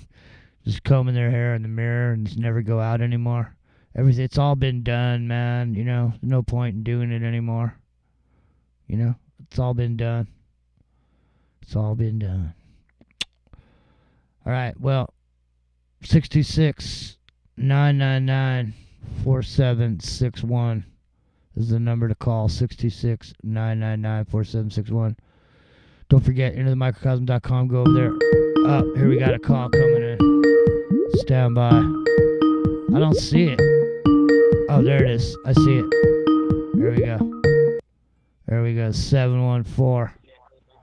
714. You are on the air. Go ahead. Yeah, we're all being targeted, Jimmy. Yeah, I know. We all know that. Yeah, so where are you calling from? Southern California? Yeah. Yep. Nice. Well, so what do you At think? least. What do you think about the man in the mirror, man? When you look in the mirror, are you because I think a lot of times around the world, the world we live in now, for the most part, we were talking about earlier about keeping your side of the street clean. You know what I mean? So a lot of the world spends a lot of time. They don't look in the mirror. They're too busy looking at other people, and so You mean like trying to figure out what other people are doing and emulating them? Maybe that, or like maybe keeping up with the Joneses as far as behavior and activity, that activity level, that kind of thing. Could be, or by not looking in the mirror at all, you don't take responsibility for your own life. In other words, like I was saying earlier, the lowest common denominator in everything, in every single problem in a person's life, looks them back in the mirror when they look in it. Doesn't matter what's wrong. If there's something wrong, if there's something in your life that you don't like, the bottom line is the only person responsible for it is you. And I would say it's a good thing if it stares. If you look into the void and the void looks back, it's not like a nothing man situation. There's something there, Yeah, no, it's it's definitely not a nothing man situation, man, for sure. But so, what do you think about this auric piercing and the bleeding? Oh man! And instead of being able to encapsulate your human experience, that you're then invaded by these other entities from the etheric realm, maybe between dimensions or whatever's perceived out of the ether, it comes down and pierces into your bubble. Yeah, I'm trying to get my head around that. It makes perfect sense. I'm trying to figure out if my personal bubble has been pierced and how to, if it has, identify it. And yeah, I think you're right, Bruce. Well, hey, Bruce. How to patch it up. Hey, Bruce. So okay, now there is photography that is said to be able to take pictures of someone's aura and someone's Kirlian photography. Right. Yep. Okay. And so then you see a picture of someone's aura, and then you see a picture of someone who grabs a hold of a piece of orgone. And not only a piece of orgone, but a piece of orgone that is electrified with a current from a battery. And I've literally seen people's dirty brown auras turn into these giant white, pink blast of color just by taking hold of these orgone devices. What do you guys think about that? Is there a way to repair that energy field, Bruce, maybe with orgone or organic energies? I don't know that if you would have to tell us that, but I would say that the best way to repair the aura would be intermittent fasting, changing your diet, and then a lot of breath work. There's various kinds of breath work, like Kriya Yoga is really good for this sort of stuff. Abdominal breathing, suppressing your diaphragm, rebuilding your chi, and all of that sort of stuff. But mainly breathing, intentional breathing. That would be, in my estimation, the best way to repair your aura. Isn't that and get rid of whatever damage, figure out what damaged it in the first place and get it out of your life. Isn't the hardest journey to consciousness realizing that everything's a ritual and that your intention is everything and everything that you do? And that is the hardest. Intent is literally the language of the soul. That's what I mean. Pictures are the language of the mind, and the larynx is the language of the body. Emotions are the language of the astral body, but the language of the soul is intent. Mm-hmm. So and that's what when I'm you saying. get to that level where you've shed everything and you're just a spirit out there in and out of the universe and you're so free you're going into other universes, realize the only thing powering and directing you is your intent. And that's why spiritual work is so important when you're physically incarnate. Well, that's what I mean. That's why the journey to attainment and consciousness is a strict adherence to the principle that every single thing you do has meaning. There's no meaningless effort or action in your life. Every single thing you do has a result. So, like, even passing the bread at the table, it's not just a careless act. It's like you're passing the bread, you're passing it in a certain way, in a certain format, at a certain speed. All of that matters, and that is being conscious. And that's what's so hard, because everyone wants to be unconscious. They want to think that all of these moments and these things don't mean shit. Like, it doesn't mean shit to pass the bread. Well, you know what, man? Actually, it does. It does. But it just doesn't mean shit to you because you don't realize the value of it. So you disregard it, just like all the other pearls thrown before the swine. Right. Different fumbling the bread, giving it to somebody. Right. Right. So there is no, ultimately, you are responsible for everything. And that is the horror of the mirror, ladies and gentlemen. The horror is to realize that wherever you are the responsible party. If you don't like something, you're going to change it and do something to change it. That's the thing.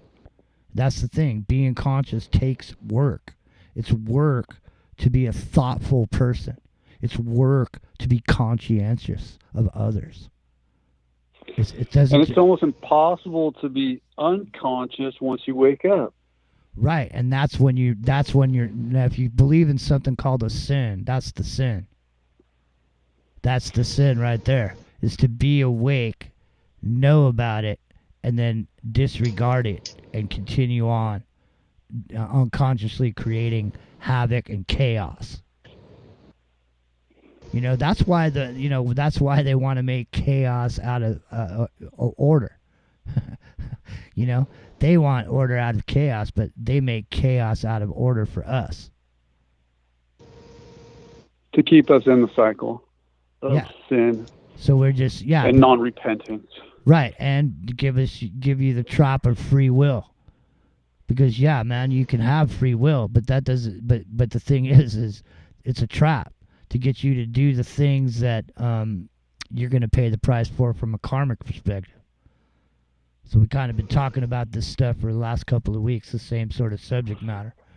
And it's been great shows. Yeah, those shows have been great. Yeah.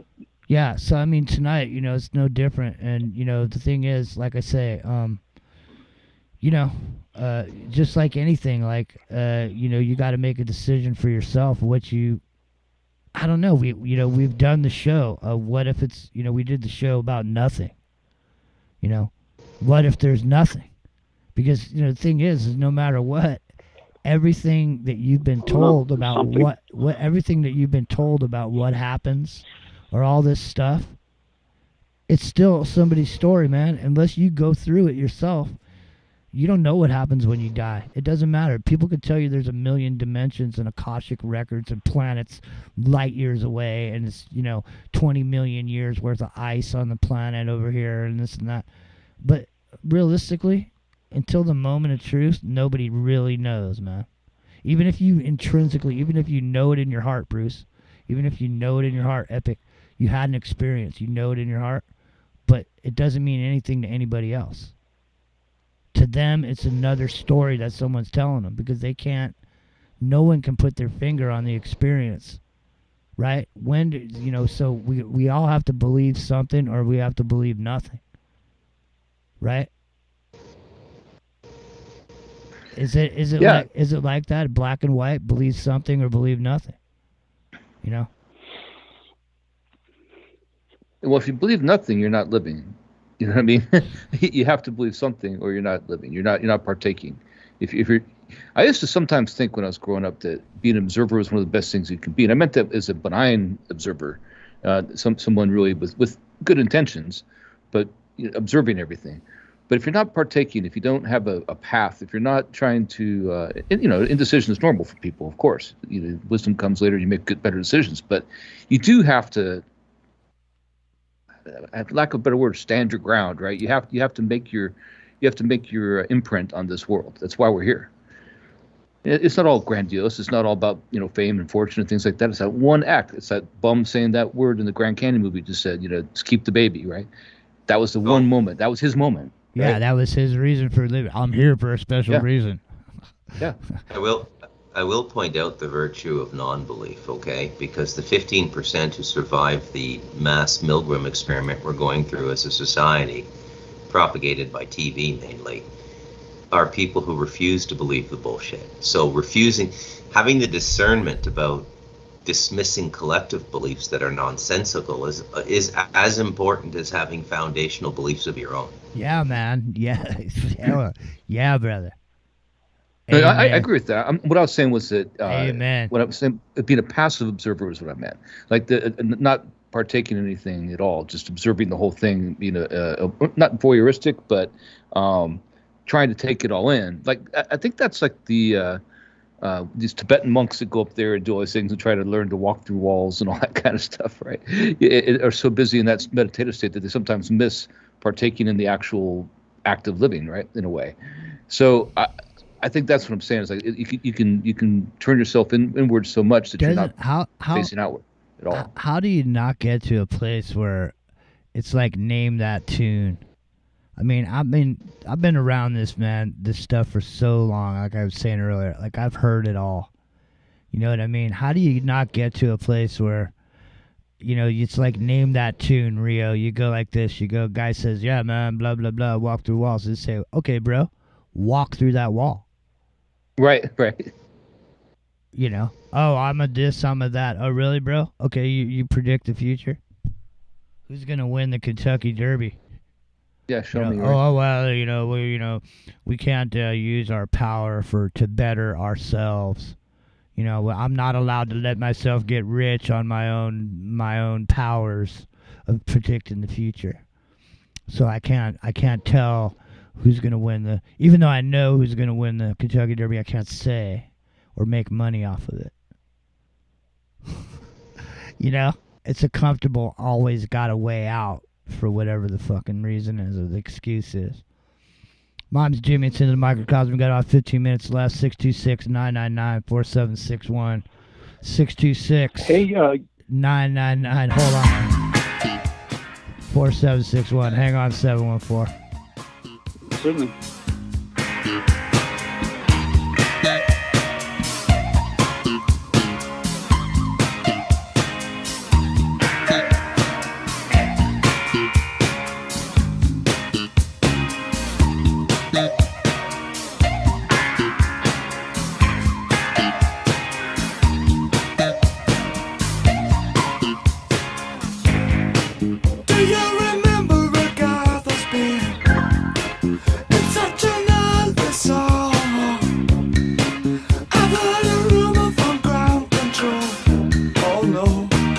Say it's true.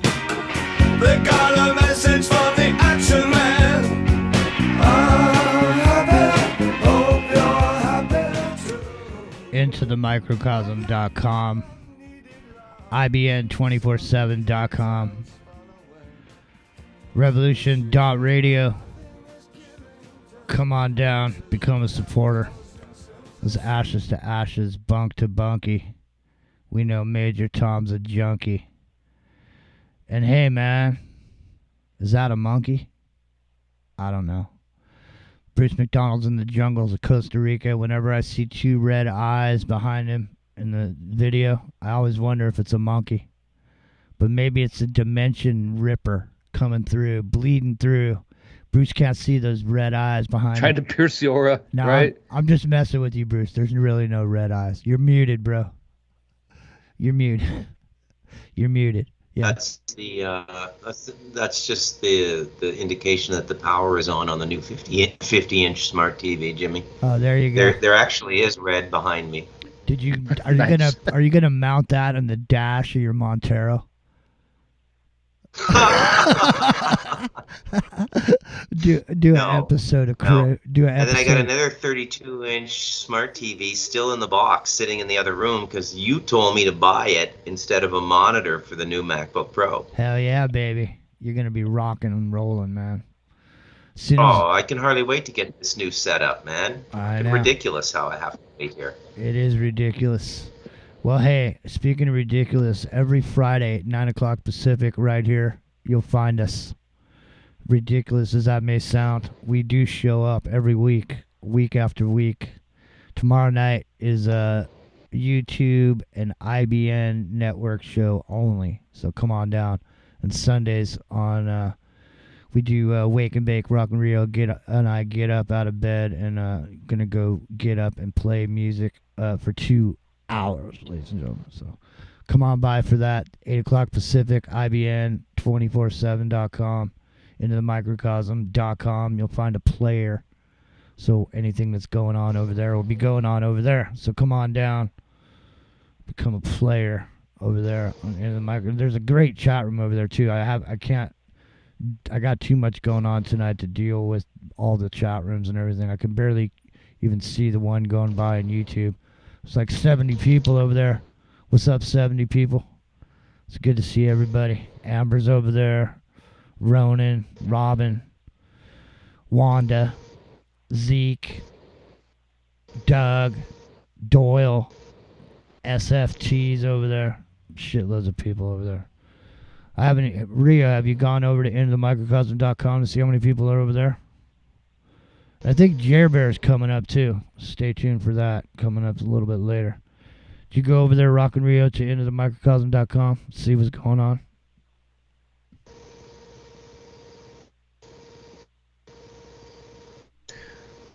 He's immersed in the chat room. It's a very compelling chat room. So he's knee easy deep. to do. He's knee deep in the chat room. Well, don't worry, because I see Zach Wild coming through. It's coming in the green room. But let me go over to that other chat room and see what's going on. He's got no holes in his aura. He's good to go. I'm getting a 503 error on whatchamacallit over there on the chat room over at Rev Radio. So I can't shout you guys out. But anyway, let me go over here real quick. We got about 6 minutes left. Let me just roll over here. Yeah, man, there's a few folk. We should. There's one thing we didn't throw into the mix in this rather eclectic but specific conversation tonight, and that is what the hell's going on with the DMT, the ayahuasca? Because that's almost like getting into all this, like, So why do they all see the clock elves? Like, why that particular experience? Why is that so universal? We talked about the idea of thinking that these mushrooms in and of themselves are some sort of network node devices, that the spores grow and then these nodes are here on Earth collecting information, sniffing, and that when you ingest them, that you're able to be in this space there where these things exist. That's the like the transmission space for the network from the nodes, from these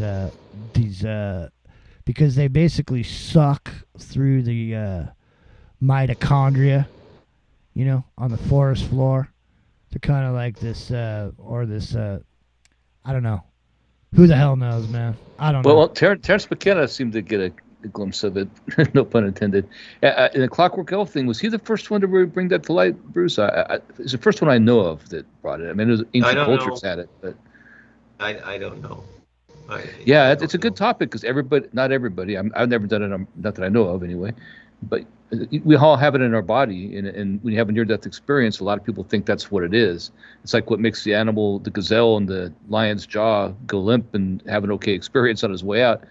Is the DMT was released in the brain at that moment, and they see the super spectrum, so to speak. Well, I mean, are you prepared to lay back, put your throat back, and let a shaman blow a wad down your throat through a pea shooter? From the Emerald Forest, yeah. That's what it's from, yeah. All right. Well, you got to hit the back of your throat with the pea shooter with the wad of DMT to send you on the Kiva House experience where you shatter into the universe above through a small hole. That root too. So they do the blend of plants there down in South America that make the ayahuasca experience happen. So it get really ill apparently as part of it. The first part doesn't sound very fun. That's why I call it a cleansing ceremony, right? Well, so I see Zach Wilde. That can only mean one thing. The time has come to say goodbye. Did you see that Disney took away their key song? It's no longer their key song anymore. That song, Jiminy Cricket, zippity-doo-dah, zippity-yay. They got rid of it. Hey, real quick, a suggestion for Bruce's intro song. Ace of Spades. Ace of Spades, good one. There you go, Bruce. I don't know that. Let's hear it. Let's hear a lick there, Jimmy. It's hardcore. Well, let's get off Rev Radio first, and I'll play it on the YouTube over there. All right, Rev Radio. Have a good one, man. Don't forget, support before it's gone. Not saying it's going anywhere, but I'm just saying if you don't, you might tune in one day and nothing but air. Back to where we were before. You can welcome me in. I will not walk through that door. Oh, no, no. I may be blind, but I'll find my way.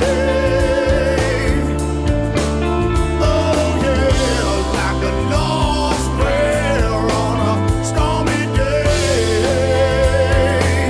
Oh, stormy day.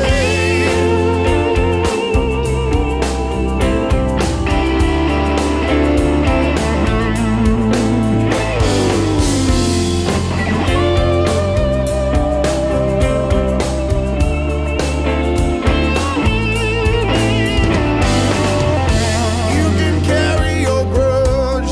I've severed these ties and I've cut you free. Keep your war to yourself. I buried what was in my sympathy. On and on we drift. I'll tell you right now, Bruce is not going to like Ace of Spades. I'll tell you right now. Chipmunk voice. Hold- Chipmunk voice. hold Straight on. up to 78. What are the Hold on, secrets hold that on. most people don't know? Now, Bruce hates this kind of shit. is this that's not the one from the Kiss one, right? No, this is Motorhead. Oh, okay. But I just say right now, Bruce don't like this kind of shit. Don't like it. We'll see. Here you go, Bruce. And the thing about this song is when he says, "You win some, you lose some, it's all the same to me."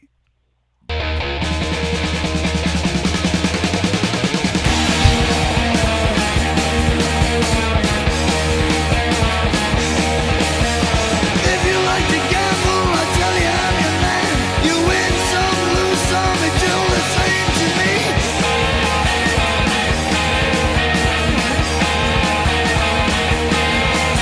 The pleasure is to blame. Ain't no difference what 7-11, dude. Ace of Spades. Bruce, what do you think? I think Bruce hang up. Bruce don't like Ace of Spades. That's, All right, I'll go back to the drawing board on it. That's some I funny just- shit. That's funny that he hung up, though. That's funny. All right, bro. Hey, thanks for calling, eh? It's time to go, man. I got to eat. Hey, thanks for the proper thought on all these things influencing our world today. Talk to you guys later. Hey, take care, bro. Take care, man. Thanks for calling. Yeah, appreciate it. Bye-bye. All right, see you. All right, so, hey, tomorrow night, hey, you know what? We can do the show anytime, man. You know? Why don't we do the show on Saturday nights? Why don't we just do that shit at like 7 o'clock? Why we wait until like 9? You know what I mean? Yeah, well, whatever. I mean, I'm behind you guys. I'm gonna be 3 hours behind when we do the time change, so that'll affect it a little bit. 'Cause it'll be middle of the day. Rio, are you that? I think Rio hung up too. He might have fell asleep or something too. You never know. No, he's there. I only got like 2 hours.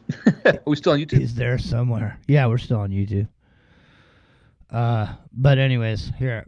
I was trying to make Adam Prentice over there moderator. Hold on. No. Yeah, he's over there.